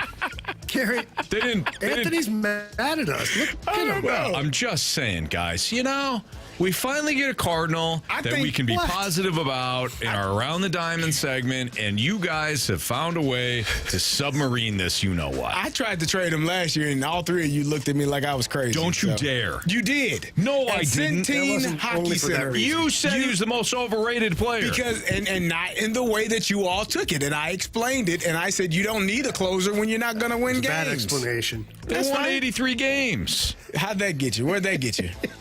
Home in October. Very true. Yeah. But still. It's beautiful in October, though. I mean, but here's the thing. Like I said, Ryan Helsley, he probably wants this. I mean, you would be ready for a playoff push and not have nearly as many innings or many up and down sessions in the bullpen, warming up for games. You get tired. Even if you don't go in the game, you still exert energy when you have to get up and get down. You know, it's not, you don't have to worry about that. Ninth inning, yeah, you're good, Ryan. Don't worry about it. We'll see you next week, maybe. If we're lucky. How dare you? We got the Pirates in a couple of days. You'll get your chance. Unless Skeens is pitching. Yeah, then.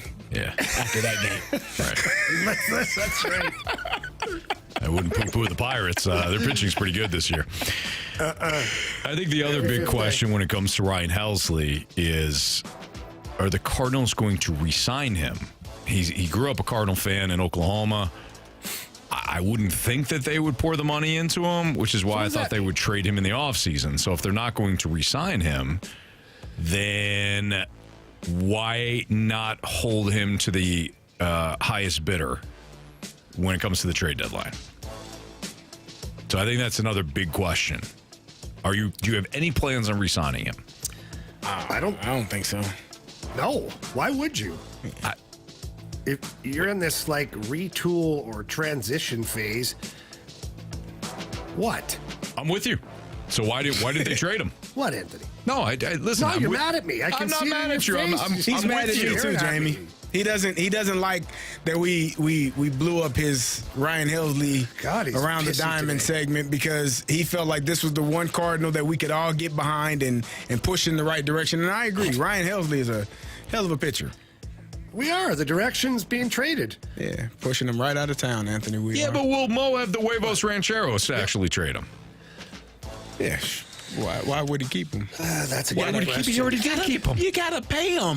He just kept him. But he has to pay him. And if the Cardinals are in like the last wild card spot at the deadline, I'm sure Mo would just keep him. I just threw up in my mouth. We're not going to You know it's a possibility. You know it's a possibility. I do. Which is why I said yesterday, the best case scenario is everybody pitches well and they just flat out stink. Yeah. Or they perform well and we're in first place. I'll take either or. Don't give me that middle crap. You're not asking for much, Carey. Give me one or the other. You know it's going to be the middle crap. No, it is. You sense it. Which is why I don't want it. It's going to be just good enough to piss me off at the end. Okay. So what if they're pushing, right? Let's say they're a middle-of-the-road team. Yeah. Which would be better than what I think a lot of people are expecting. Uh-huh.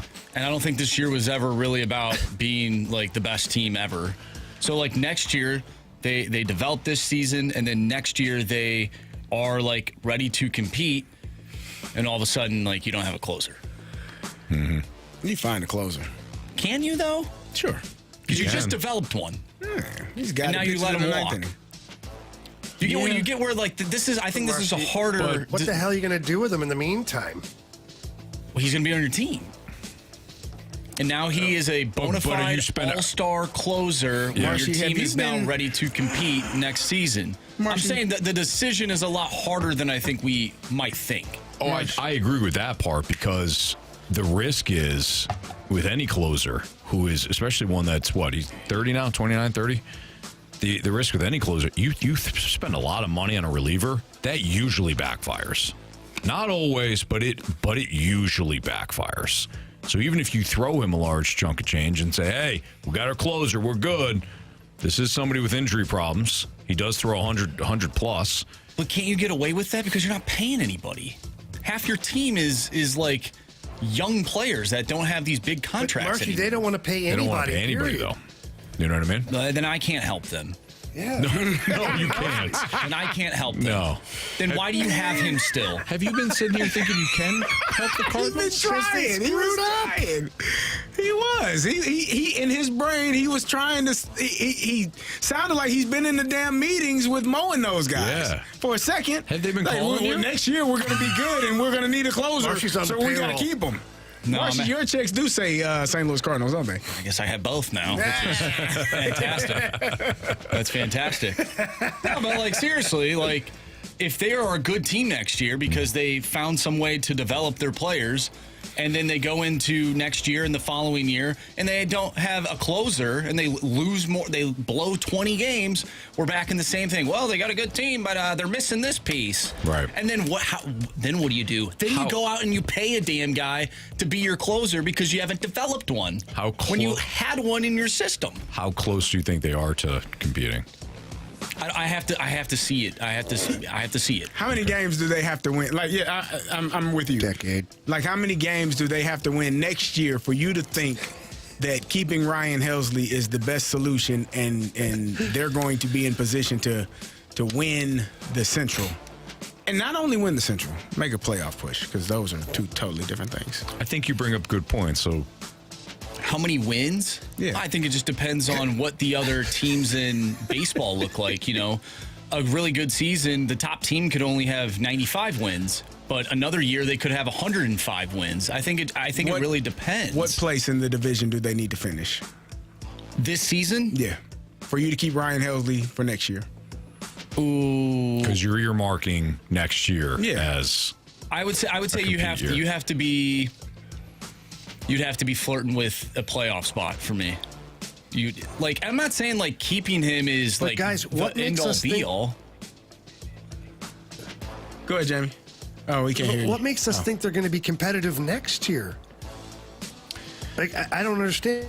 Well, like, what do we see this year that makes me think anybody think the Cardinals will be competitive next year? We haven't seen it yet, though. Because we haven't seen it yet, Jamie.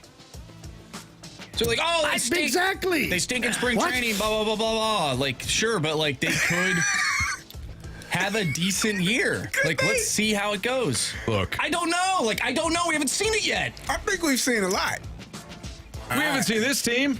Marsha, are you wearing the red glasses? I'm not wearing the red glasses, but I'm not here to poo-poo all over the Cardinals when the season hasn't even started yet. All right, hey, hold on here. They got a number one in Gray, right? Eric Fetty looked great with the White Sox last year. Here we go. Miles Michaelis, every other month 2 years ago, looked great. You never know when he rediscovers that form, right? A couple of these young guys, Marsh, guys like McGreevy, step up. They're in Memphis. I'm with Marsh. You never know. You never know, so guys. mad at you. Oh, All right. God. You never know, Carey. You're right. Did any of us see the Arizona Diamondbacks do what they did a couple of years ago? Sure didn't. No. Now, did they have great young pitching? Sure. Oh. Do we? No. But The 06 Cardinals? exactly. Anything is possible. 11 Cardinals? Did they have Albert Pujols on that team? Yeah. I'm gonna take a break. How do you give I don't even Jordan smoke, Walker and I need a smoke break. 15 out of 10 confidence meter and then all of a sudden say that this team is going to be crap? That's a great point. I believe in Jordan Walker. He's gonna do He's more. he's a huge catalyst for this team. All right, Marshy, I'm with you. And if he 93 wins, Don't you Central dare. Division champs. Don't you dare. I just said it. Where are my damn glasses at? No. Where are my They're over glasses? here. I'm not giving them to you. Huh? I'm not giving them to you. All right. It's Fast Lane on 101 ESPN. Not giving it to you, Dodger fan. I was asking for the blue glasses, actually. Oh. Now that makes more sense. 314-399-9646 is the Air Comfort Service text line. We've got our Sports Six Pack next, so if you got any questions, send in the questions to the Air Comfort Service text line. Sports Six Pack next.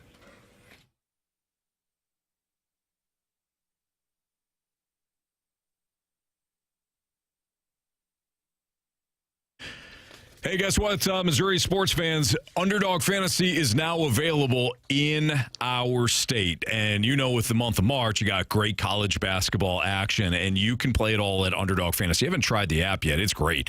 I love playing at Underdog. You can choose higher or lower on certain player stats. You don't even have to stay in the same sport, too. You can pick a player in a college basketball game tonight to go higher than his point total, and then, turn around and look at an NHL game and say, hey, I like this player to go higher in his points. If he's got 0.5 points or 26.5 points in basketball, great. You could build your picks that way at Underdog Fantasy. You could play for as little as $1 and win up to 1,000 times your money. In fact, millions of fans have won billions on Underdog. You can get in the game just by downloading the Underdog Fantasy app, punch in my promo code Anthony. So just type in Anthony, my first name, when you download the Underdog app, and you can claim a gimme pick as part of your first cash entry, plus up to $1,000 in bonus credits when you deposit. Cash in on every bucket this season with Underdog Fantasy. Must be 18 plus, 19 plus in Alabama, Nebraska, 19 plus in Colorado for some games, 21 plus in Arizona, Massachusetts, and present in a state where Underdog Fantasy operates. Void where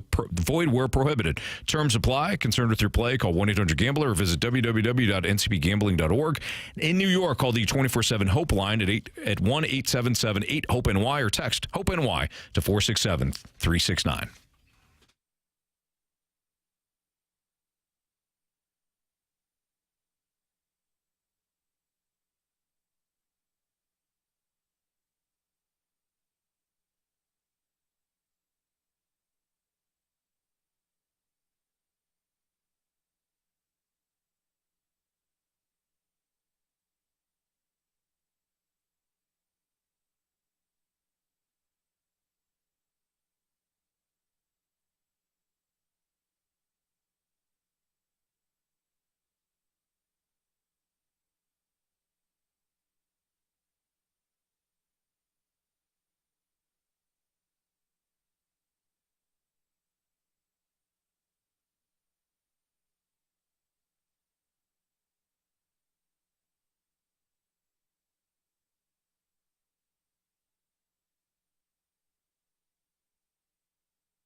.101 ESPN Sports Center.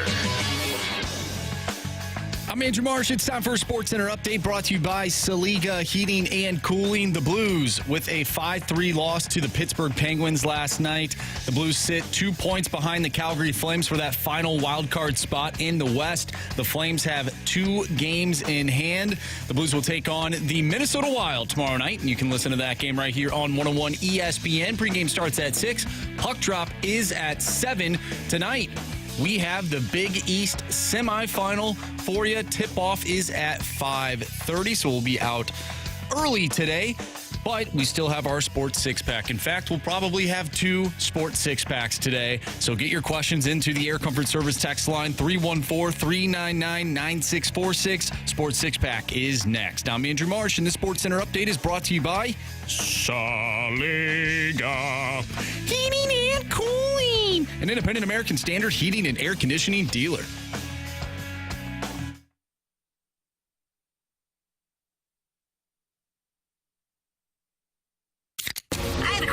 It's time for the Fast Lane to answer your sports questions. I want to ask you a bunch of questions, and I want to have them answered immediately. Asking me all these weird questions. Answer the question. Answer the question. Answer me! The Sports Six-Pack is now.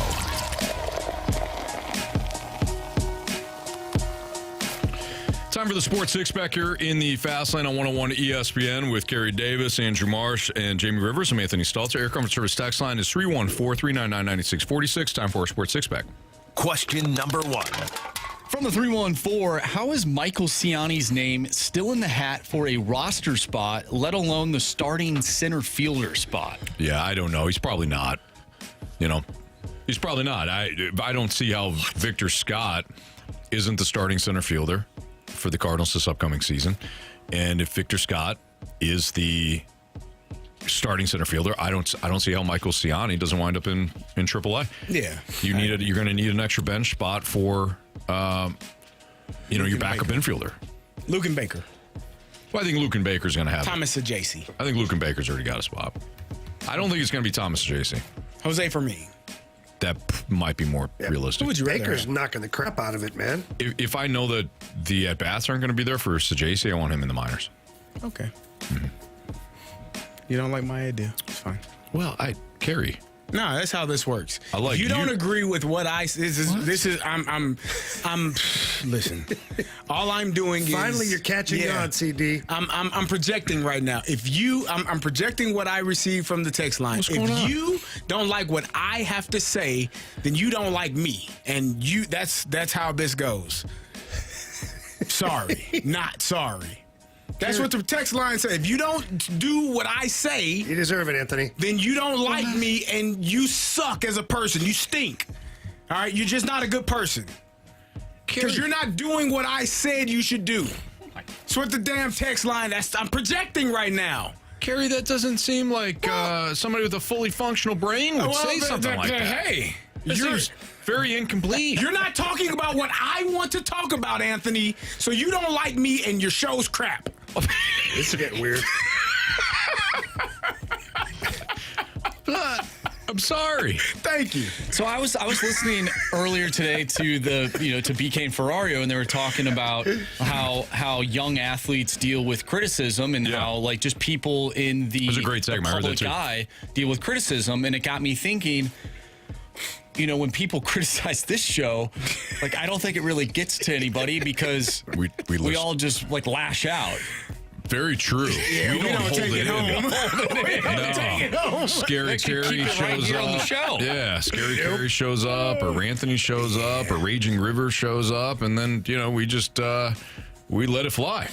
We get it out. Yeah. Just like Carey just did. Yeah. Sorry. So what's going on, Carey? The text line at times I'm projecting what they are giving me. What specifically are they angry? Somebody's mad about what are they giving you, Carey? Mizzou basketball. I think we talked about Mizzou yesterday, didn't we? Yeah. Or the day before. How they had lost 4 out of the last 5 games. Well, they won last night. Good for them. Win 5 out of the next 6, and we'll talk about them. Well, no, hey, we can talk about them. Do we have a question from the Sports Six-Pack? Yeah, sure. What do we have? Right. Any questions? About Mizzou? Question 2, please. Something for Mizzou. Question number 2. Probably not. All right, from the 209, I was on the Blame Ollie Marmol kick.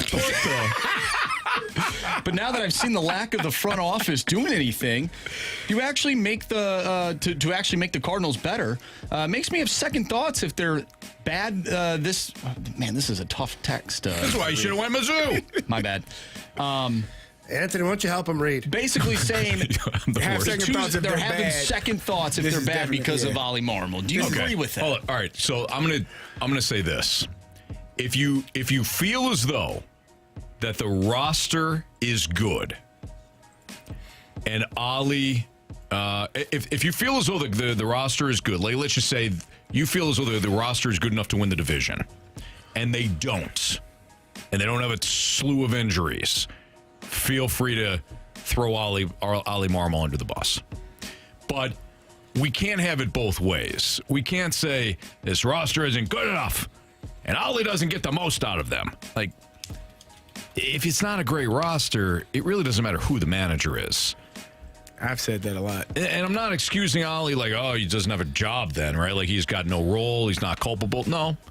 When it comes to young players and their development and managing the team and the injuries and all the other crap that goes on for 162 games, Ollie is culpable in that. But I think too many times we sit here and we say, roster isn't good enough. Ollie, perform miracles, and if not, you're fired. That's where I'm at on it. And this isn't necessarily directed at this exact texter. I'm just... Well, I think the texter was saying that you really can't blame Ollie. I think that's what they. If that's what they're saying, if that's what they're saying, and they feel as though the roster isn't good enough, I believe. Yeah, I agree with them. I lost the text, but either way, I think they were saying that the team isn't good enough, and people want to blame Ollie, but you can't really blame him for the roster that has been placed before him. You can only play who you have. Correct. Now, my job as a coach is to put the best team out there, but if the guys aren't good enough, guy told me a long time ago, it ain't about the X's and O's, it's about the Jimmies and the Joes. Right. If my Jimmies and Joes ain't as good as your Jimmies and Joes, I'm probably going to lose. Eddie from the Snake Pit nailed it. He goes, pick whoever you think the best manager is in baseball. I don't think they do a much better job with this roster. I agree. I think Bruce Bochy's the best manager in baseball. Give him this roster. Say, hey, Bruce, you had some unbelievable pitching staffs in San Francisco. You've had a great offense in Texas. Here's this group. The starting pitching might be average, and the offense got some potential, but really we don't know if the production's going to be there because it wasn't a year ago. Good luck. I don't think that Bruce Bochy all of a sudden just says, okay, well, I'll figure this out. I agree. It's not like in baseball you can scheme people up. Exactly. Like in football, I can not have a good team, but I can scheme some plays up to take advantage of your deficiencies in certain areas. Same thing with basketball. You got a good team. I can play zone and you don't shoot threes. Well, okay, I'm going to get in zone. Right. I can scheme some things up. Baseball is an individual sport disguised as a team sport. It is an individual battle. Right. Me versus the pitcher as a batter. If I get a hit, I did a good job. If I don't, the pitcher strikes me out, I got to go sit down. But I don't know that there's a way to actually scheme up a play without anybody on base, and my batter has to get a hit. Agreed. So that's how. Go fast on yourself. Yeah. I don't even know who I'm talking to. I just go ahead and do it. Question number 3. All right, we got a basketball question from the 314. If you could play basketball at any university that is not in Missouri or where you went to college initially, where are you picking and why? I was going to say fire up chips, and let's move on. But you guys can choose fire up chips if you want.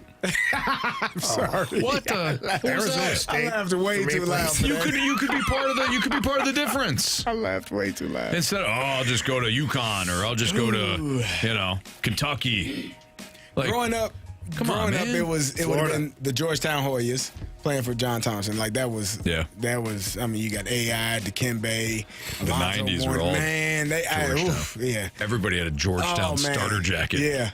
Duke under Coach K. Mm-hmm. Even though I didn't like Duke, I was a North Carolina guy, but I respected the heck out of Duke and North Carolina and Coach K.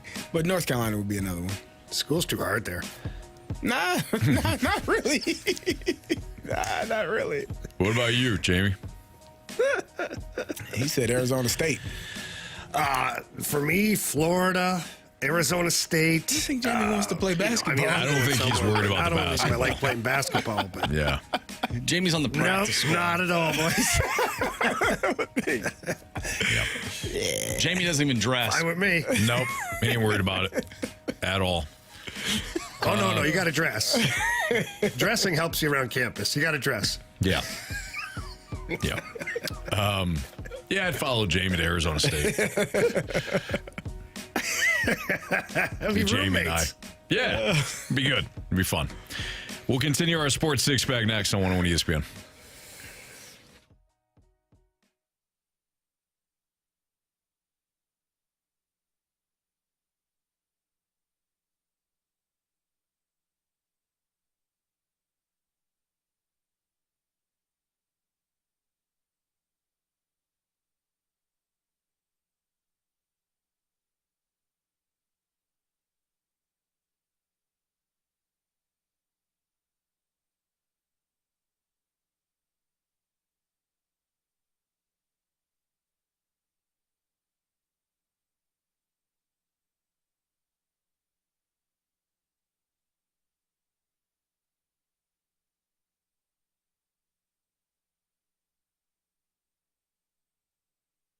Hey, it's Carey Davis, and if you are in need of new windows, look no further than Window Nation. They have affordable, high-quality, energy-efficient windows that will keep the heat inside or the air inside as well, lower your monthly utility bills, and keep your home comfortable all year round.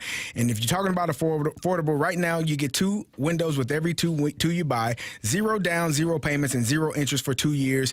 You can get those new windows installed in a day or less and not pay anything until 2027. All you need to do is go to windownation.com or reach out to them at 866-90-NATION. All they do is windows. They are experts. They installed over 200,000 windows last year alone, 40 times more than the average window company, 96% of those windows requiring no follow-up service. They'll measure that window 3 times to ensure proper fit, and that window comes with a lifetime warranty. And again, it can be installed in 1 day or less. All you need to do to get your free, no-obligation quote is to call them at 866-90-NATION or visit them online at windownation.com.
It's time for the Fast Lane to answer your sports questions. I want to ask you a bunch of questions, and I want to have them answered immediately. Asking me all these weird questions. Answer the question. Answer the question. Answer me! The Sports Six-Pack is now.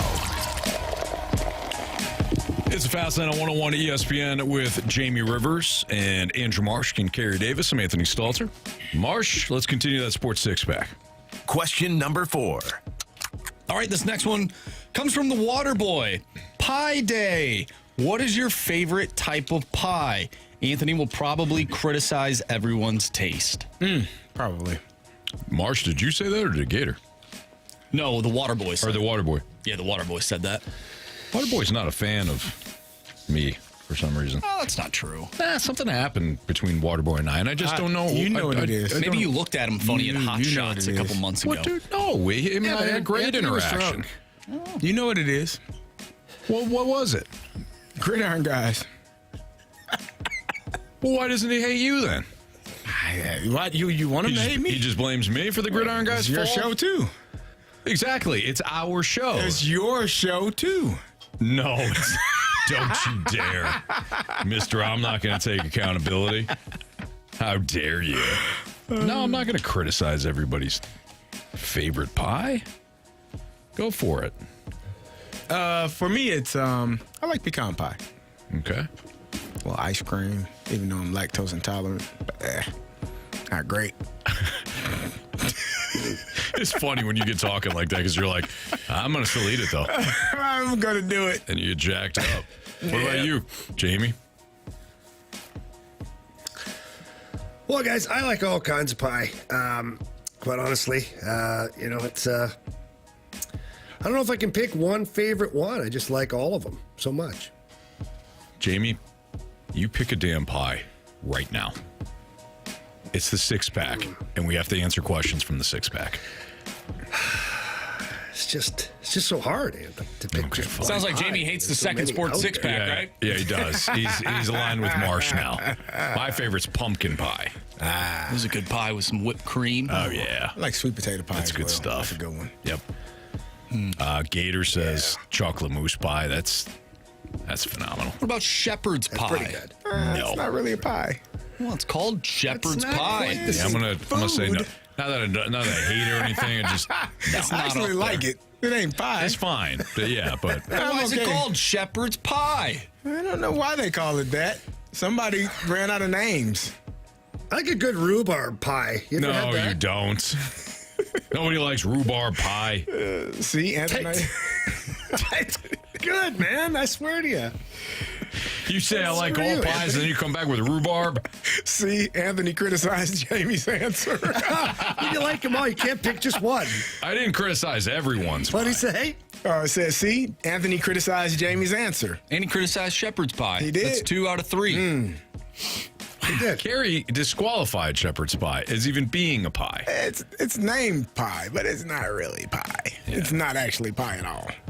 So, yeah, it's disqualified, like Bob from the Gauntlet yesterday. Does Jamie even know what happened with I that? don't think so. Jamie, we ran into a bit of a dilemma yesterday. No, what happened? So we were going through the Gauntlet questions, and Bob, he didn't ask for the options. He just said, give me B. And I said, huh? Said, do you want the options? He said, no. Whatever B is, just give me that. And so we were a bit confused as to whether or not he actually took the options or answered the question. So now we have the Bob rule. So did he get it right? No, No, thankfully. fortunately. Or else you found a loophole. You found a loophole. So now we have the Bob rule, which is that if you say, give me option B, you are taking the options in that case. Yeah. I'll add it to the bylaws. There you go. Thank you. Marsh.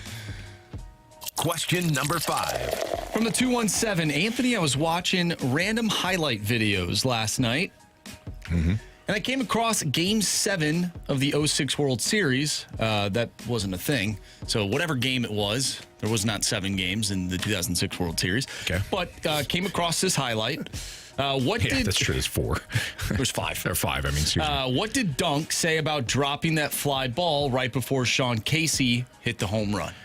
Yeah, so Dunk has talked about this, and there was actually some miscommunication between him and Jim Edmonds on that play, because Jim Edmonds, obviously phenomenal center fielder, covered a lot of ground. He would often help Dunk out on some of these, in between fly balls. Right. So Dunk, who was always self-deprecating, never made excuses. But if you wanted that,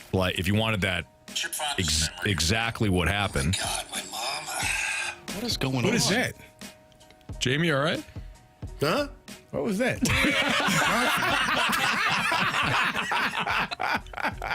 We heard something, and then it was you saying, my mom? No, somebody sent me this message, and I opened it up. I didn't know I had the volume on my phone, and it's a clip from my YouTube podcast with Rafe the other day talking about my mom. I was like, what the hell? And then all of a sudden the volume was like a max. I was like, can't do nothing about it now. Okay. Anyways, so Dunk explained that on that play. Edmonds did at one point. Dunk never said if he actually called it or Edmonds, kind of gave him the impression that he was going to get it. So Dunk kind of got caught in between and missed the fly ball. But Dunk would have always told you that he wasn't the most skillful player on fly balls. In fact, they scared the ever living hell out of him. I can believe that.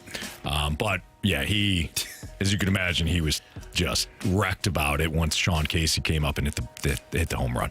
Worked out fine for everybody. He got himself a World Series ring, and so did the Cardinals, and wound up not being a big thing.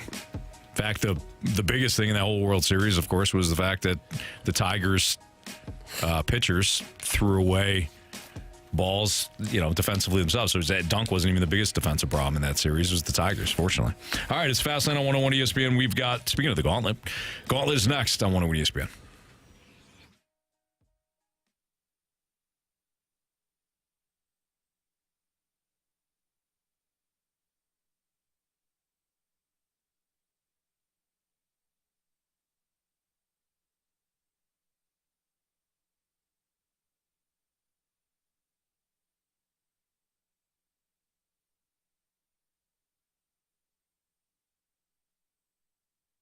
If you are a homeowner and you have done a remodeling project either by yourself and it didn't go well, or you hired the wrong remodeling company to come in, you know how valuable it is to work with the right remodeling company. Let me introduce you to Mosby. Mosby is a company that when they come in and they remodel your kitchen, or they, remodel your bathroom, or any project that you have. For us, we had some doors replaced, and it was a problem with the basement, the flooring and everything too. So they walk you through everything.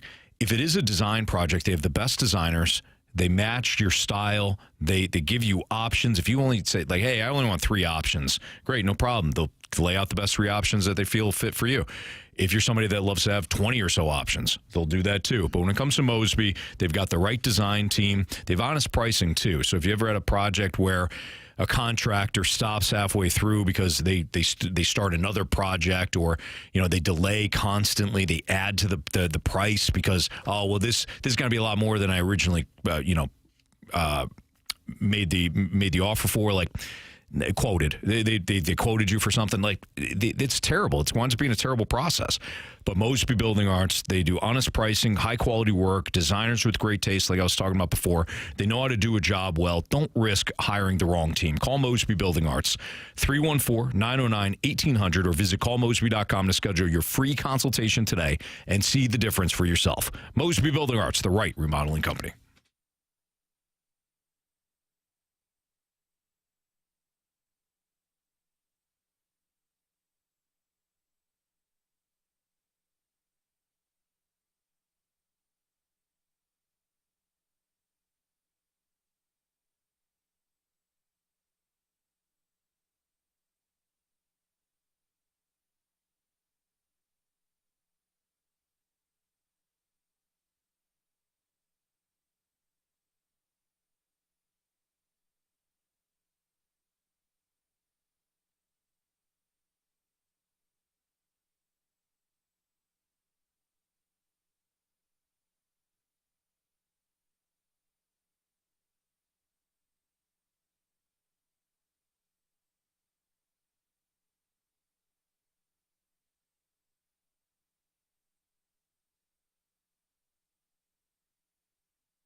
categories, 1 challenger.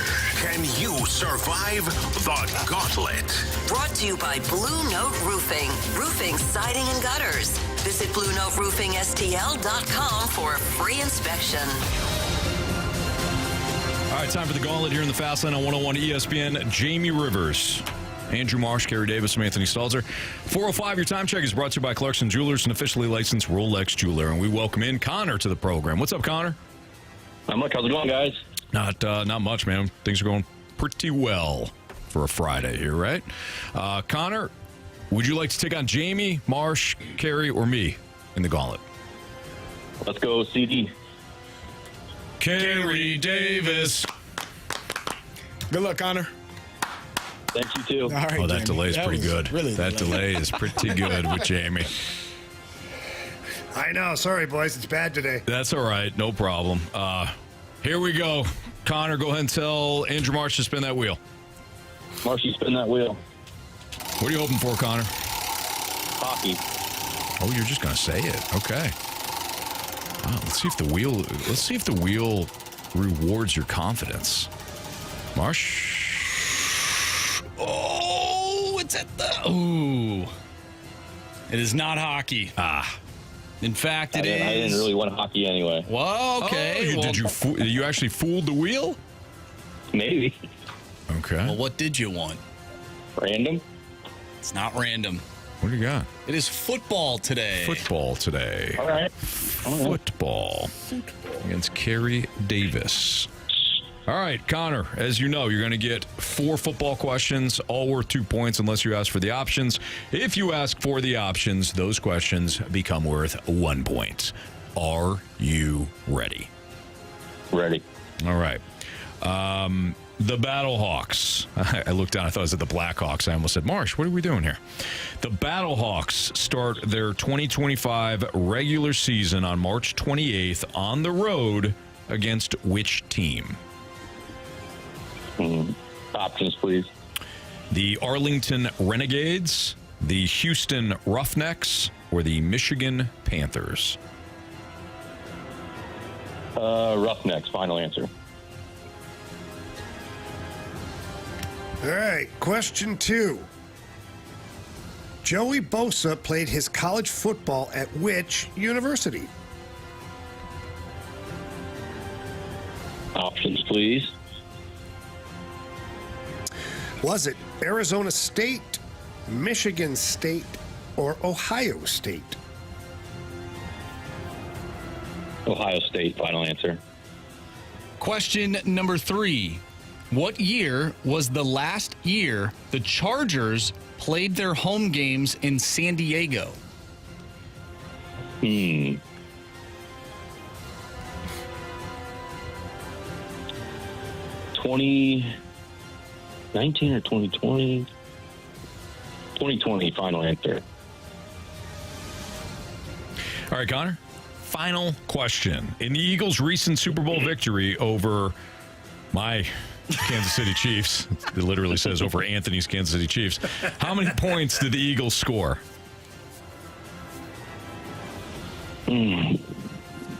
Options, please. 34, 40, or 44? Dang it, I knew that. 44, final answer. All right. Let's bring back Carey Davis from the Cone of Silence. Connor, how you feeling? Not great.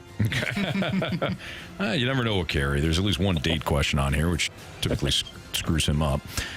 All right. Carey's walking back in now from the Cone of Silence. He's got his coffee. He's ready to go. I don't know if the Cone of Silence was actually silent, though. It looks like Bradford. I did. Did you spill coffee not on yourself? on myself. You see, I got a white shirt on, so I didn't spill it on myself. I spilled it on the floor. Ooh. On our white carpeting? No. In Ryder's office on the floor. So he's got to sit there and just... No. I went to the restroom, grabbed some paper towels, and wiped it up. Nice job. I'm a decent human. What's worse? I'm a good person. Spilling your coffee on the ground or spilling your meatball sub? Ooh, it wasn't a meatball sub. It was a meatball. Oh, my bad. If you would have saw him, the massive when he meatball. dropped that meatball, brother, it was he He looked like he was ready to tear the break room to shreds. I wanted to. But he couldn't because he focused and brought himself back down. But in that moment, he hit the corner, boom. Oh, and it was a total fumble. I was back into Cal. My meatball. It was bad. What the hell? I was just through the Italian Mario voice. Lucky I'm going on vacation there, Marsh. I'm in a decent mood today. All right. Carey. Yeah. Are you ready to go? As ready as I'll ever be. Football is your category. Oh, man, I had football last time and I stunk. Marshy? Pack a lunch. No. There we go. Question 1. The Battlehawks start their 2025 regular season on March 28th on the road against which team? Oh, my God. I have no clue. Options. Arlington Renegades, Houston Roughnecks, Michigan Panthers. I was thinking Arlington. Let's go Arlington Renegades. Final answer. All right, Carey, question 2. Joey Bosa played his college football at which university? They both played at Ohio State. Ohio State University. Final answer. Question number 3. What year was the last year the Chargers played their games in San Diego? Oh, man. That's tough. So Herbert was, what year are we in? 2025. Herbert was drafted in what? 19.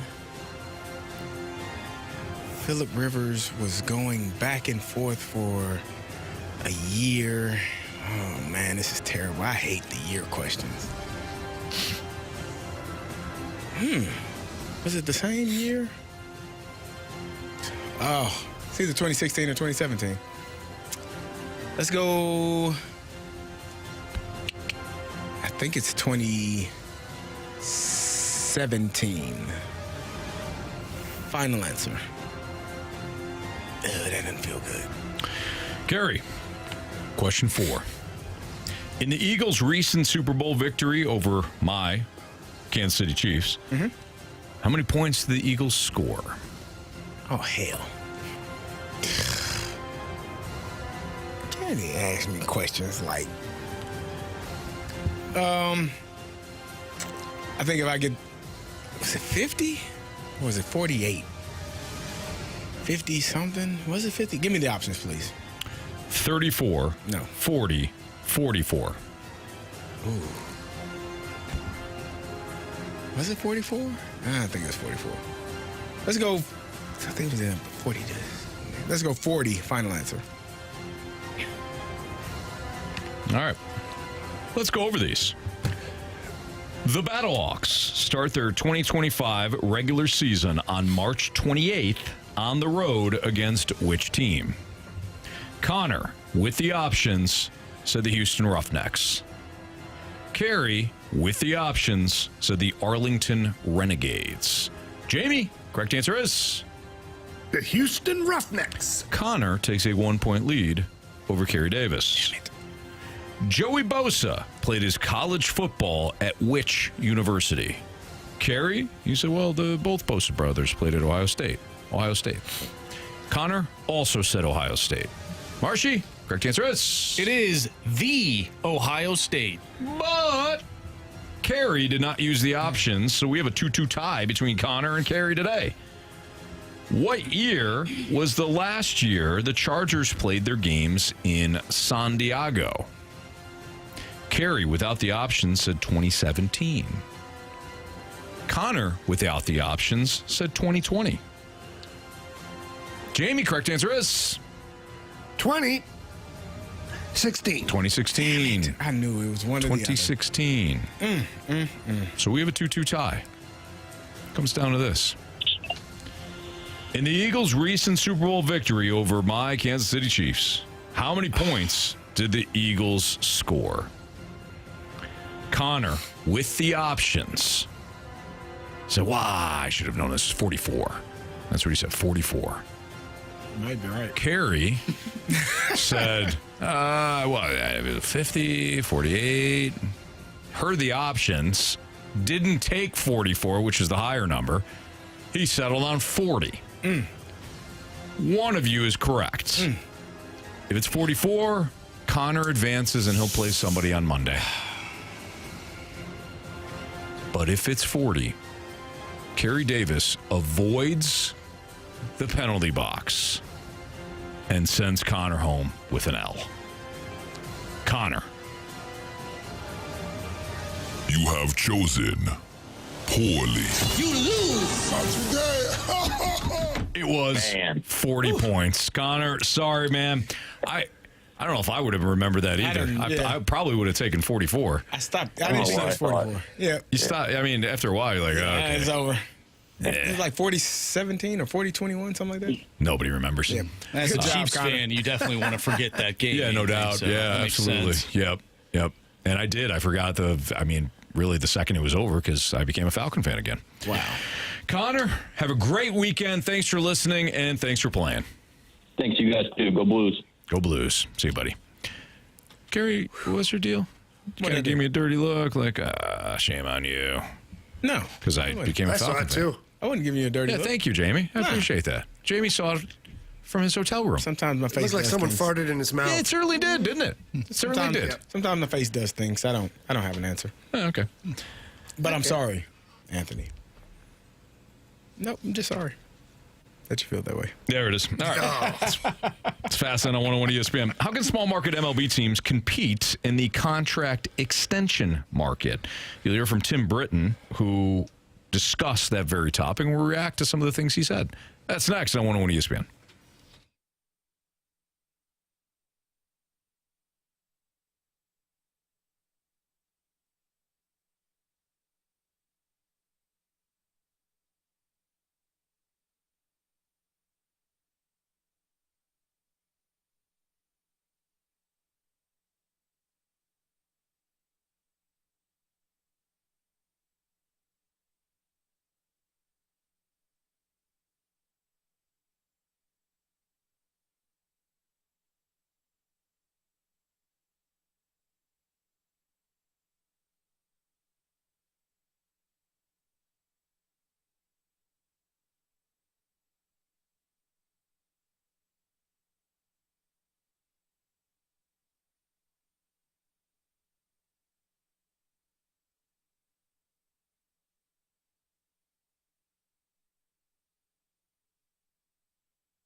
Tim Britton was on BK and Ferrario yesterday. He's a senior writer for The Athletic. He covers the Mets. And one of the things that the guys, BK and Ferrario, discussed with Tim was on how small market teams can play in this contract extension market. Interesting thoughts by Tim here. Here's what he had to say. I think it's making the bet on the right player. You know, like I wrote about Ellie De La Cruz there. You know, the Reds have a lot of different good position players coming up. And it's not that dissimilar from Cincinnati, 10, 12 years ago when they had a lot of good pitchers coming up and they decided to extend Homer Bailey. And that was the wrong guy to gamble on. You know, like Johnny Cueto had a much better career. And so, you know, it's picking whether it is Ellie De La Cruz, who is the guy I would pick, or Matt McClain or whoever else is coming up through that system and breaks out. It's picking the right guy. It's making the gamble probably early and having it hit.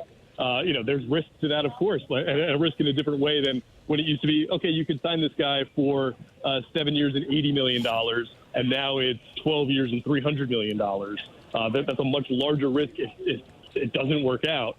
But I think that, you know, if you really want to compete at this level, you're probably going to have to do that. You're going to have to gamble, and you're going to have to get a good run of luck there, too. I think he nailed it. And it's one of those things where it's like, well, yeah, duh. But sometimes when you hear it back, you know, hey, you have to gamble on the right player, right? Right. It's just like saying it's not about spending money, it's about spending money wisely. Once you hear it, you're like, yep, nope, that makes all the sense in the world. So I think Tim Britton is right when he says, if you have a young team and you want to decide to do the contract extension thing, you better throw the money at the right people. Okay.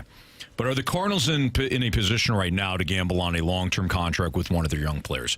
Absolutely, positively no, in my opinion. This has not been a good team when it comes to spotting their own talent. This has not been a good evaluation team. Tyler O'Neill, Harrison Bader, Dylan Carlson, the list goes on. I know what people are thinking. Well, what about Mason Wynn? He had a really good first year. Okay, hopefully it continues to project that way, and at some point in a year or so, they do decide to go down this route and they can save their money over the long haul. But this has not been a team that has recognized its own talent and how much that talent should either play, let alone how much that talent should receive in terms of a contract extension. That's my opinion. I think there are a few factors to consider whenever you're paying a player, no matter whether that's a veteran player or a younger player. You know, now NFL, they have the salary cap, they have the breakdown, so they don't get, you know, it's sliding scale, through the draft. But you have to know if that player loves the game, right? You have to know if that player is going to just shut it down once they get paid. You have to know if that player can fight through the mental aspect of not performing well and how that affects them on the field or on the ice or whatever sport that is. I don't have a problem with paying players because you're saving yourself money because it's a gamble. It's a gamble either way. You're taking a gamble and saying, hey, we have enough faith in you that we're going to pay you right now.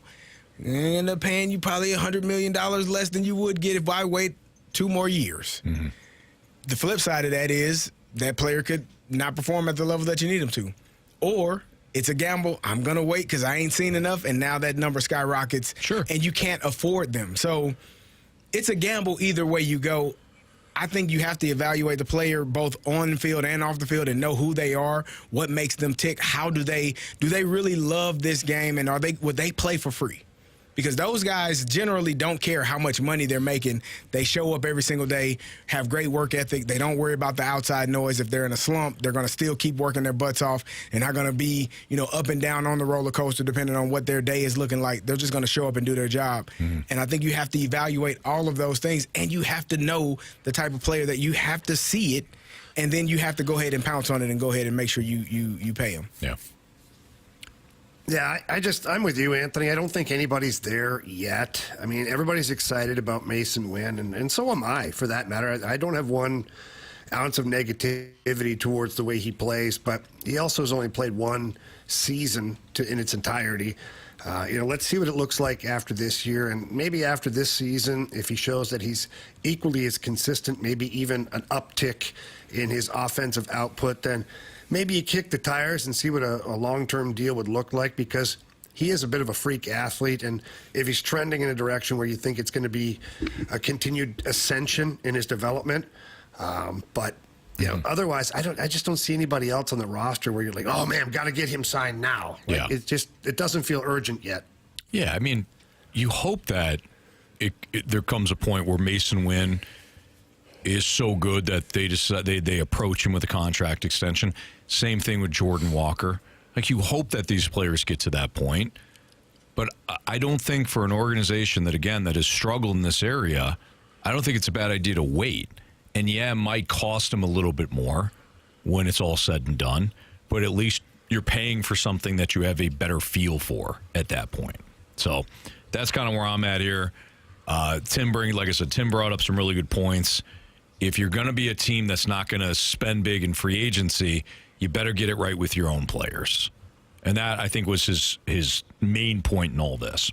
All right, it's Fastlane on 101 at ESPN. Which of the NFL teams that are interested in Aaron Rodgers has the best chance to compete? We'll talk about that at some point today. But let's get to Bet the Board. Things got shaken up a little bit last night. Carey was already bragging right in my face. Bet the Board next on 101 ESPN.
101 ESPN Sports Center.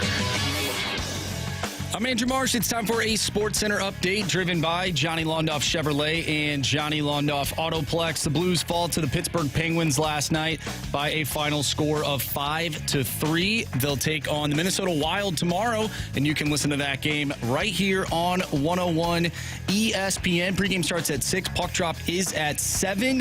If you missed anything from today's show, make sure you go to 101ESPN.com or check out the free Dobbs Tire and Auto Center's 101 ESPN mobile app. Just head to the podcast page and you'll find all of our full shows there. And it's all brought to you by the Schaefer Door Company. Katie Wu put out on X earlier today that Ali Marmol said Jordan Walker, who has been dealing with left knee inflammation, has responded really well to treatment, and the hope is he'll be back in spring games starting Saturday. We talked a little bit about that and what's trending. Once again, if you missed anything from today's show, make sure you go to 101ESPN.com or check out the free 101 ESPN mobile app. We have Bet the Board coming up next. I'm Andrew Marsh, and this Sports Center update is driven by Johnny Londoff Chevrolet and Johnny Londoff Autoplex. See them at Londoff.com. Chevy, together we drive. Are you kidding me?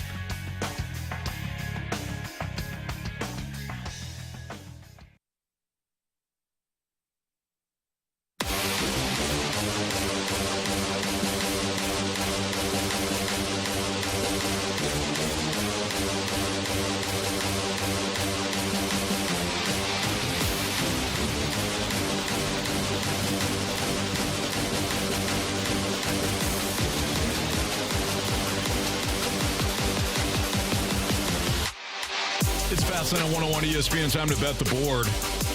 Carey very excited because he won last night, which meant that I lost because we were on opposite sides. So, Carey, congratulations, man. You didn't have to dance and stuff in the break and kind of tap dance on my grave, but that's fine. It wasn't spite. That's what I was proud of. It wasn't. It was a true head-to-head matchup. All right. Andrew Marsh is still leading us, I believe. What are the latest standings? All right, so I have 6 points. Anthony, you have 5. Jamie has 4. And Carey has 3 points. So Carey was the only one that hit last night? Yep. Only one that hit. Nice job there, Caraconda. Thank you. All right. Tonight, I'm not going with the Jackson Burkett model. I'm not going with the Carey Davis model. Oh, you're going with the Andrew Marsh model? I'm going with the Jamie Rivers model. Give me Leon Draisaitl over a half power play point as they take on the New York Islanders tonight. Wow. Okay. Let's see here. Give me Michigan State -6 over Oregon. Wow. You don't think they could do it? For sure. Because they already did.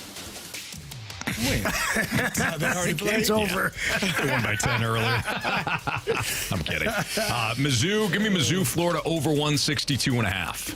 Mizzou, Florida over 162.5. I should have just rolled with that Michigan State play because somebody would have picked it up on the text line, but All right. I, too, like the Oilers-Islanders game. I, too, like a power play point. Connor McJesus?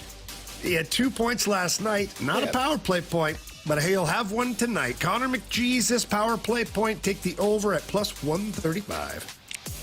I will take the Cleveland Cavaliers on the money line, -138. Okay. All right. Here's Bet the Board for you. Which of the NFL teams that are interested in Aaron Rodgers has the best chance to compete? So your options are the Steelers, the Giants, the Vikings. Those are the 3 teams that seem to be in on Aaron Rodgers. Who makes the Vikings are arguably the best team in that trio. Steelers also a playoff team last year. But which one is the best fit for Rodgers, and which one gets the best version of Rodgers? Well, it ain't the Giants.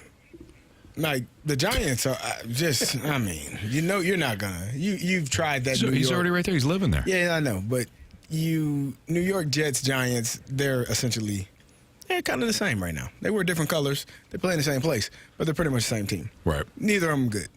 And you probably need more around you. I would say, I think that's a difficult question because the Steelers just added DK Metcalf, which gives you I mean, it opens up some things for you offensively because you got George Pickens on the other side. The one thing that he needed was a number 1 or 2, 1B, whatever you want, whoever the one is, it doesn't matter. You needed another receiver opposite of George Pickens. So now you have that.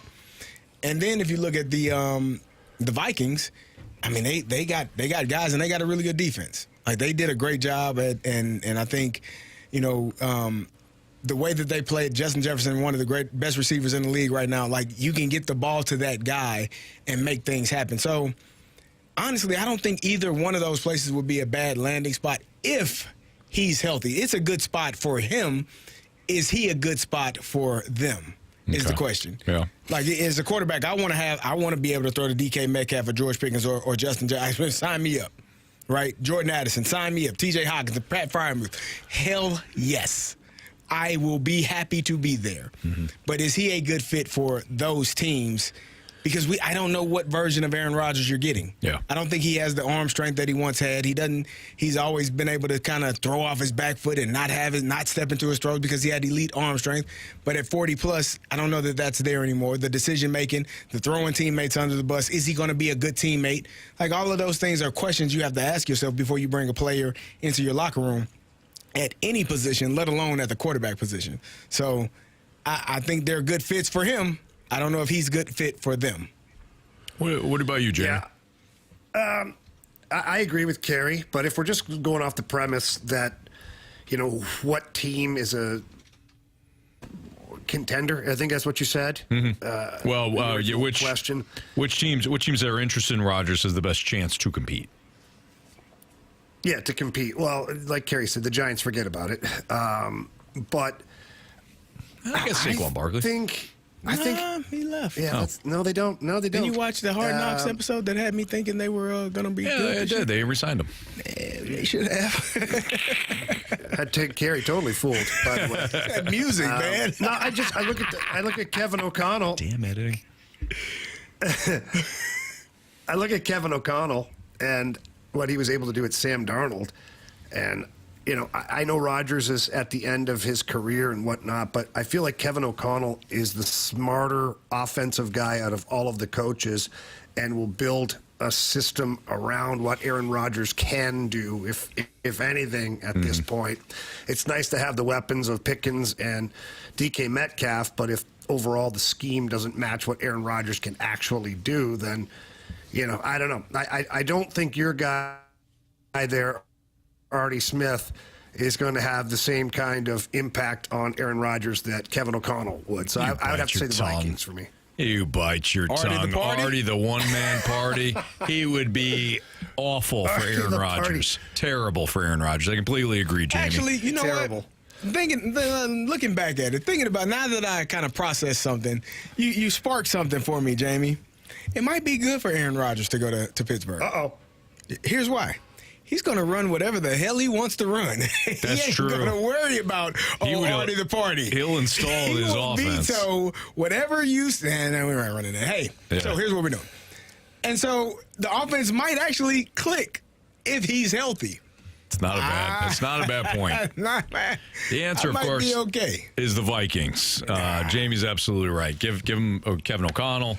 Defense is good. Yes, it's not just T.J. Hawkinson and Justin Jefferson and Jordan Addison. It's not just those receivers. It's the fact that they got a running game too with Aaron Jones. The Vikings with Kevin O'Connell, I think, would be a good fit. Carey does bring up an interesting point, though. It will be the Aaron Rodgers offense no matter where he goes.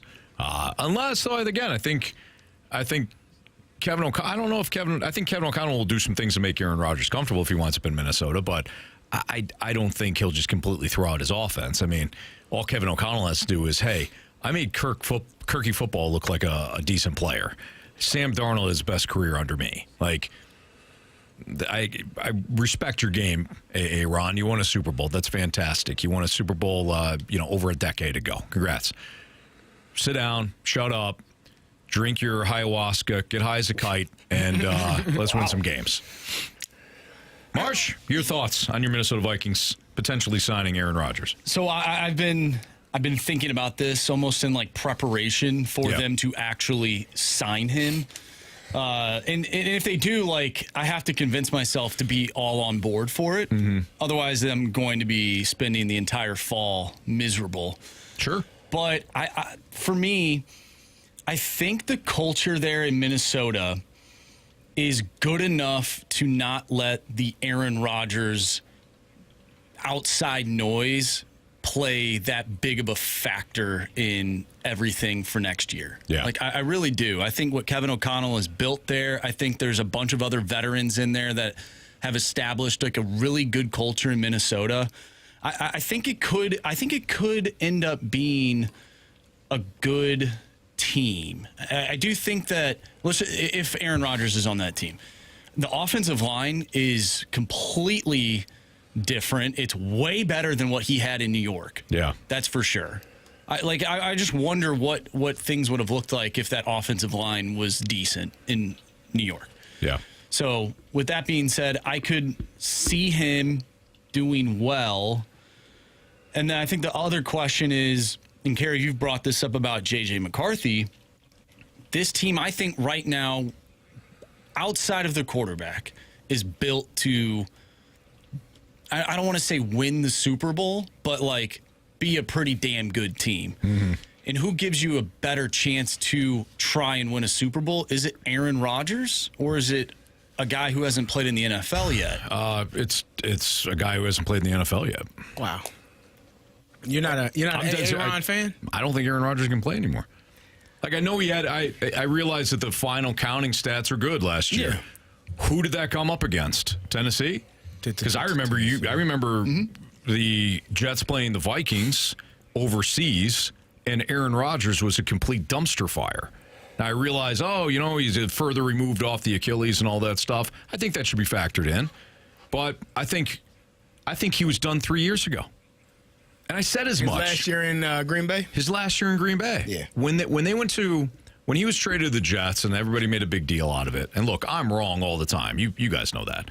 But this is one I called. I said, Aaron Rodgers does not look like the same guy anymore. I don't think it's going to be what everybody thinks he's going to be with the Jets. And I think the injury kind of bought him a year. Like, maybe. He won good last year.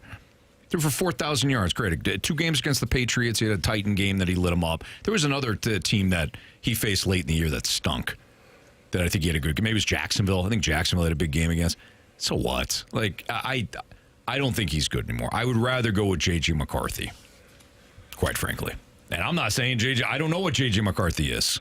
I would like J.J. McCarthy to play, but I also wonder if he is healthy right now. He might not be. And if he's not, then the Vikings obviously have to go with somebody. And if it's 1 year of Aaron Rodgers and the team hasn't won a Super Bowl, right. Who cares? I guess what I'm saying is... They've never won a Super Bowl. Why don't you jam like a mop in a bucket and then build some arms and then you go with that over Aaron Rodgers? That mop can't throw the ball. Well, it depends. They've got... Technology's unbelievable these days. Well, you can get something better than something. A mop. Yeah, you can build something. Okay. I'm just saying a mop and a bucket, that's your base. And then you can go from there. Does that go against the salary cap? How does that work? No, it's free. Oh. Okay. From all the reports, you have to build it in-house with the household materials products. you have. Yeah. all the reports, it sounds like the Vikings are taking their time, and Aaron Rodgers is waiting for the Vikings before he wants to try any of the other teams. Like Jamie said a couple of days ago, he's trying to complete the cycle of Brett Favre, his hero. Let me ask you this. Does that cause you concern? Because if the Vikings let Sam Darnold walk and they're actually having conversation with Aaron Rodgers, that to me tells me something. That tells me that they don't believe in J.J. McCarthy to the level, even if it's a 1 year, gap, bridge player. That makes me feel like they don't believe as much in J.J. McCarthy as they probably should have if they drafted him in the first round. I don't see it that way. I see it as he might actually not be as healthy as maybe they anticipated him being heading into this season. I mean, he suffered a pretty big injury. Like, it's, and to throw a guy out there who suffered an injury and then he's coming into his first year in the NFL after being injured, like, I understand why they're having conversations and they're taking their time with this. Like, this isn't something that we're just going to get Aaron Rodgers. Boom. Like, you can get an Aaron Rodgers for 1 year. And, like, with Sam Darnold, I'm sure he maybe wanted more than 1 year. Yeah. So, and it's exactly what he got. Mm-hmm. So, But Marsh, I guess I'm a little surprised. I feel like in this, I don't feel like you're actually going to the island. I think you're talking yourself into Aaron Rodgers. No, I'm not. Like, I don't want to. Well, okay. I think he has. I have to. Yep. If they end up going that direction, because he's I'm not going to be like you and just completely hate on my quarterback the entire year. Marshy, you know what? Now you make it better. Did I say anything you didn't, wrong? You didn't. In fairness, no.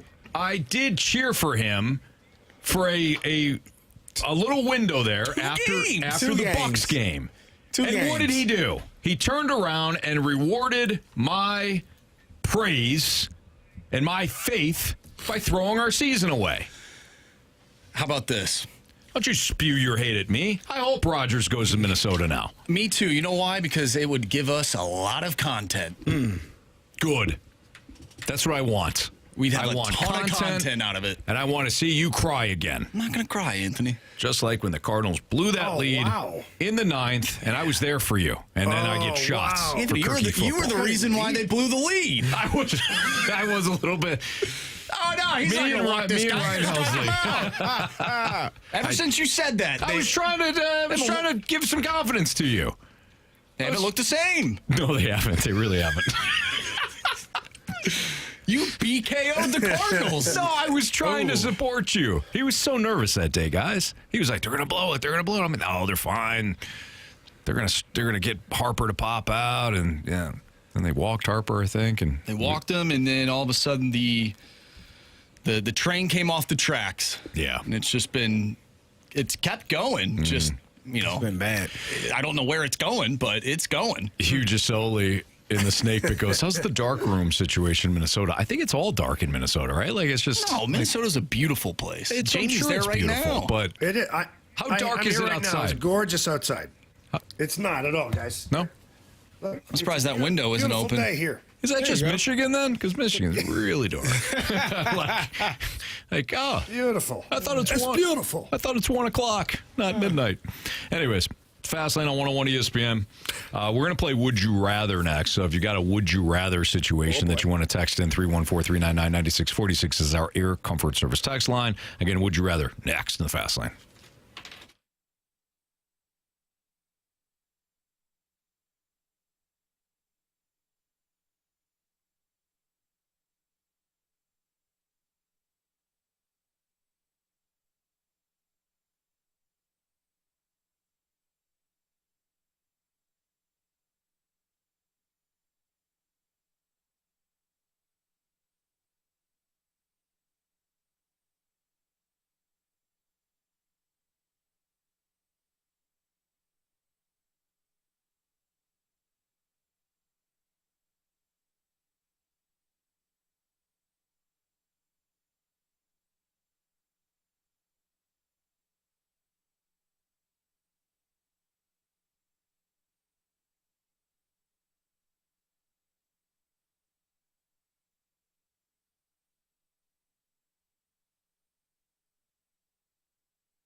It's the Fast Lane on 101 ESPN. Jamie Rivers, Carey Davis, Anthony Stalter are going to play Would You Rather now.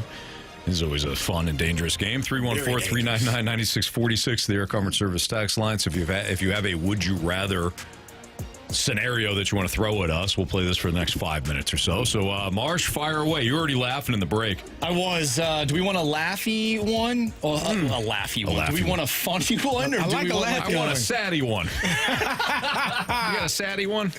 No, go ahead. All right, we'll do a laughy one. From the 314, would you rather get kicked in the by Messi or watch every inning of every Cardinals game this season?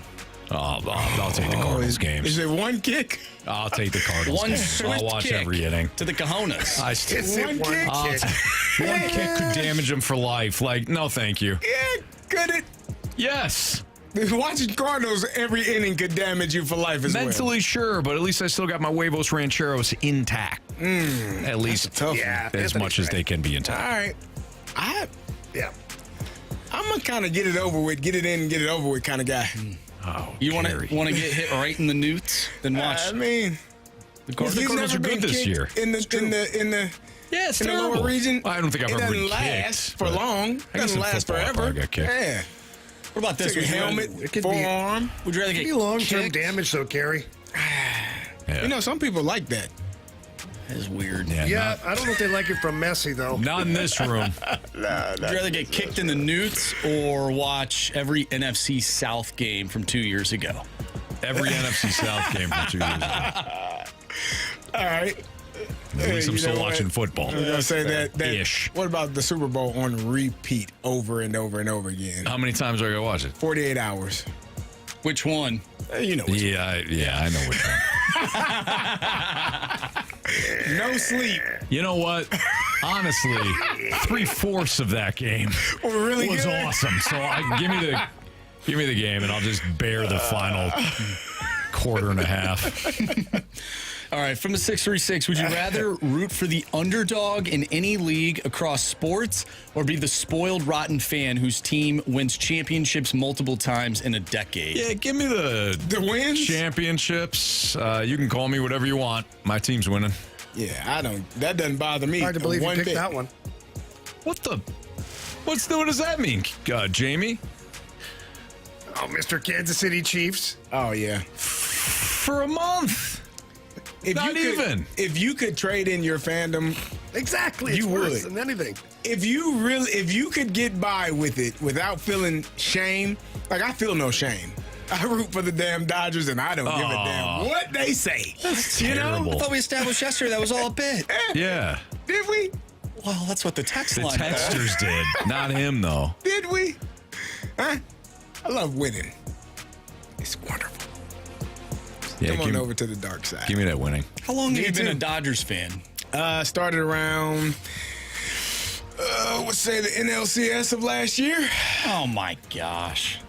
They almost lost to the Padres. And that's what once they got to that NLCS, I was like, this is a team of destiny. Sliding doors moment. If the Padres win, then we never get any of this crap. And this is true. Didn't they play the Mets?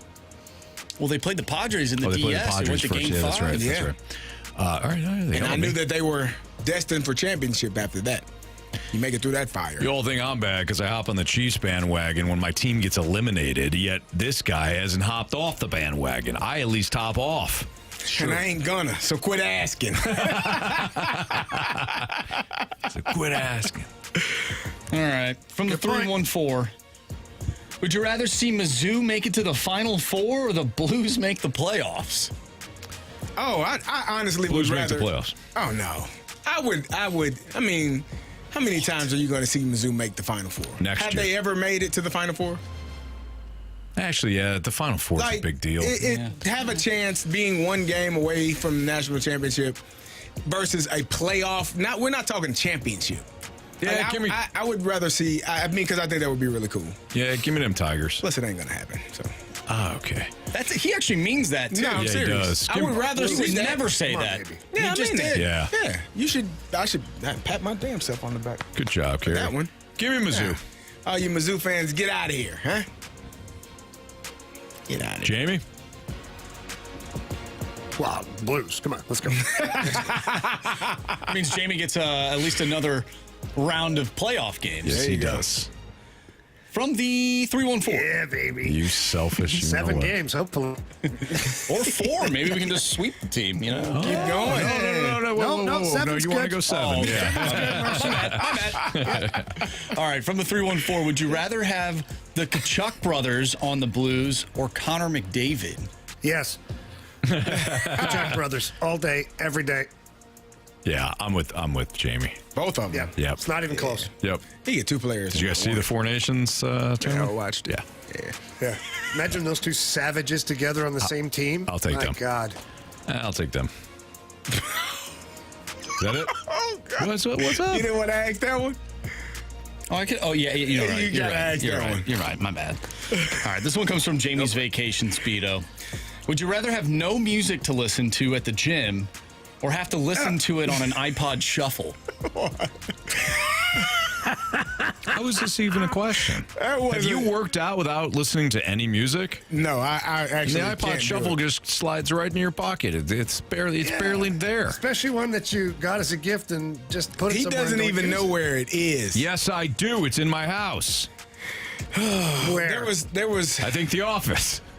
He doesn't know where it is. Lincoln's he said, wearing it. He's running around doing it. Lincoln's wearing it around his neck like a chain. Oh, Anthony, this is the last one, and we will go back to the getting kicked one. Okay. And I'll have you. So rather get kicked in the newts, Yeah.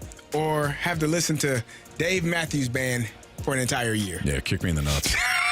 It's Fast in on 101 ESPN. That's an easy one. Just line up, square them up. I'm done. Get it over with. Yep. We're done having kids. That's already been taken care of. So, yeah, just get it over with in that case. We're going to wrap up our show next because we've got some college basketball coming at you. So what we learned, 3 stars of the day, that's all next on 101 ESPN.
5:05, your time check is brought to you by Clarkson Jewelers, an officially licensed Rolex jeweler. It's the Fast Lane on 101 ESPN. And if you missed anything from our show today, you can always download the podcast via the Dobbs Tire and Auto Center 101 ESPN mobile app. Or if you go to 101ESPN.com, you can check out the podcast there. All podcasts by 101 ESPN. Of course, brought to you by the Schaefer Door Company.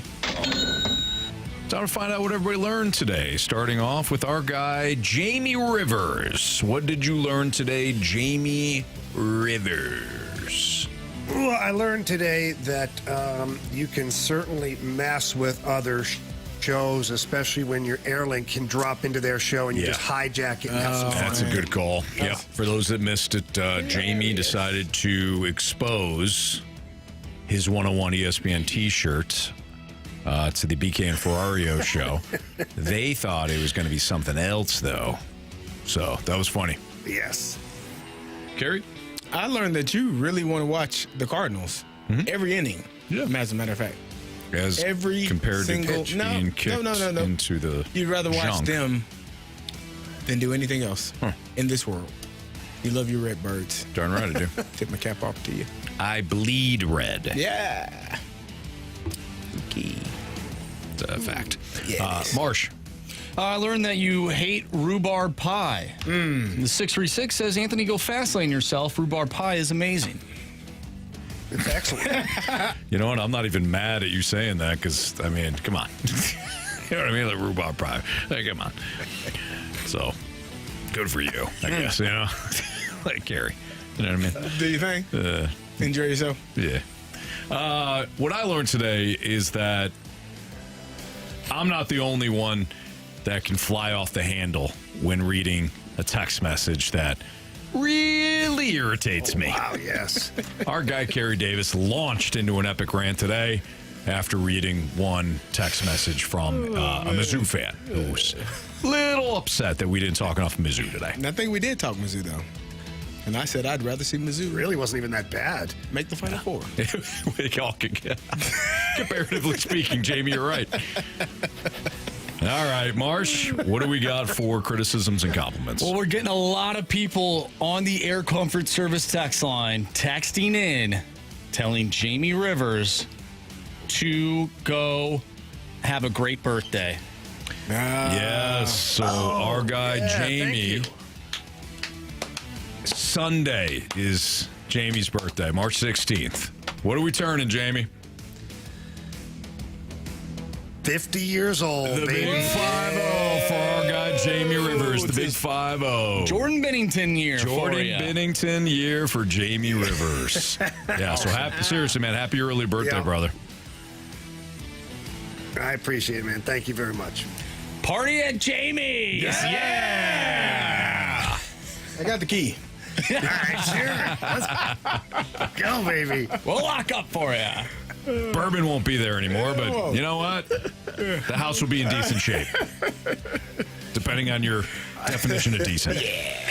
The 386 says 50 Speedos on the way. Yeah. There you go. Yeah. Good call. I like that. Ooh, this is a good would you rather question for you. Stalter, of course. From the 314, would Anthony rather listen to Mr. Brightside, a.k.a. Mr. Bright House, on repeat or Dave Matthews Band on repeat for a whole day? In that case, I got to go with the Dave Matthews Band. I got to mix it up. Oh, my God. Mr. Brighthouse over and over and over again. I got to be able to mix it up. Like I'm in hell no matter what. I might as well, be in a variety of hell. You know? That's hilarious. So let's go one step further then. Let's go Mr. Brightside / Bright House, or what would you say, Dave Matthews, the whole day? One song versus one song. Then I got to go Mr. Brighthouse. Wow. Like Dave on repeat. I mean, again, I'm in hell. It's not good. So I'll go Mr. Brighthouse. All right. What happened? Let's go to our 3 stars of the day. Third star of the day goes out to projecting Carey. The text line said sometimes, man, clap it up. Projecting. I just projected right at you. You did. You These totally damn did. people. What are you talking about? That's why we have Freedom Friday. Right. Text in at the end of the month. Second star of the day goes out to Jamie's robe. Yeah. Good stuff. And happy 314 day, everybody. First star of the day goes out to Pie. Yeah. All right. Pick your pie. Pick your pie. Any pie you like. Love them all. Yeah. Love them all. No doubt. Yeah. All right, we have some college basketball coming up. What'd you say, Jamie? So everybody get some pie tonight. Oh, celebrate. Yeah. I got you. Yeah, For Jamie's birthday. Good stuff. Yeah, for Jamie's birthday. That's right. We got some basketball tonight. Marquette and St. John's, and then following that will be the Creighton Blue Jays versus my UConn Huskies. So got wall-to-wall college basketball for you tonight.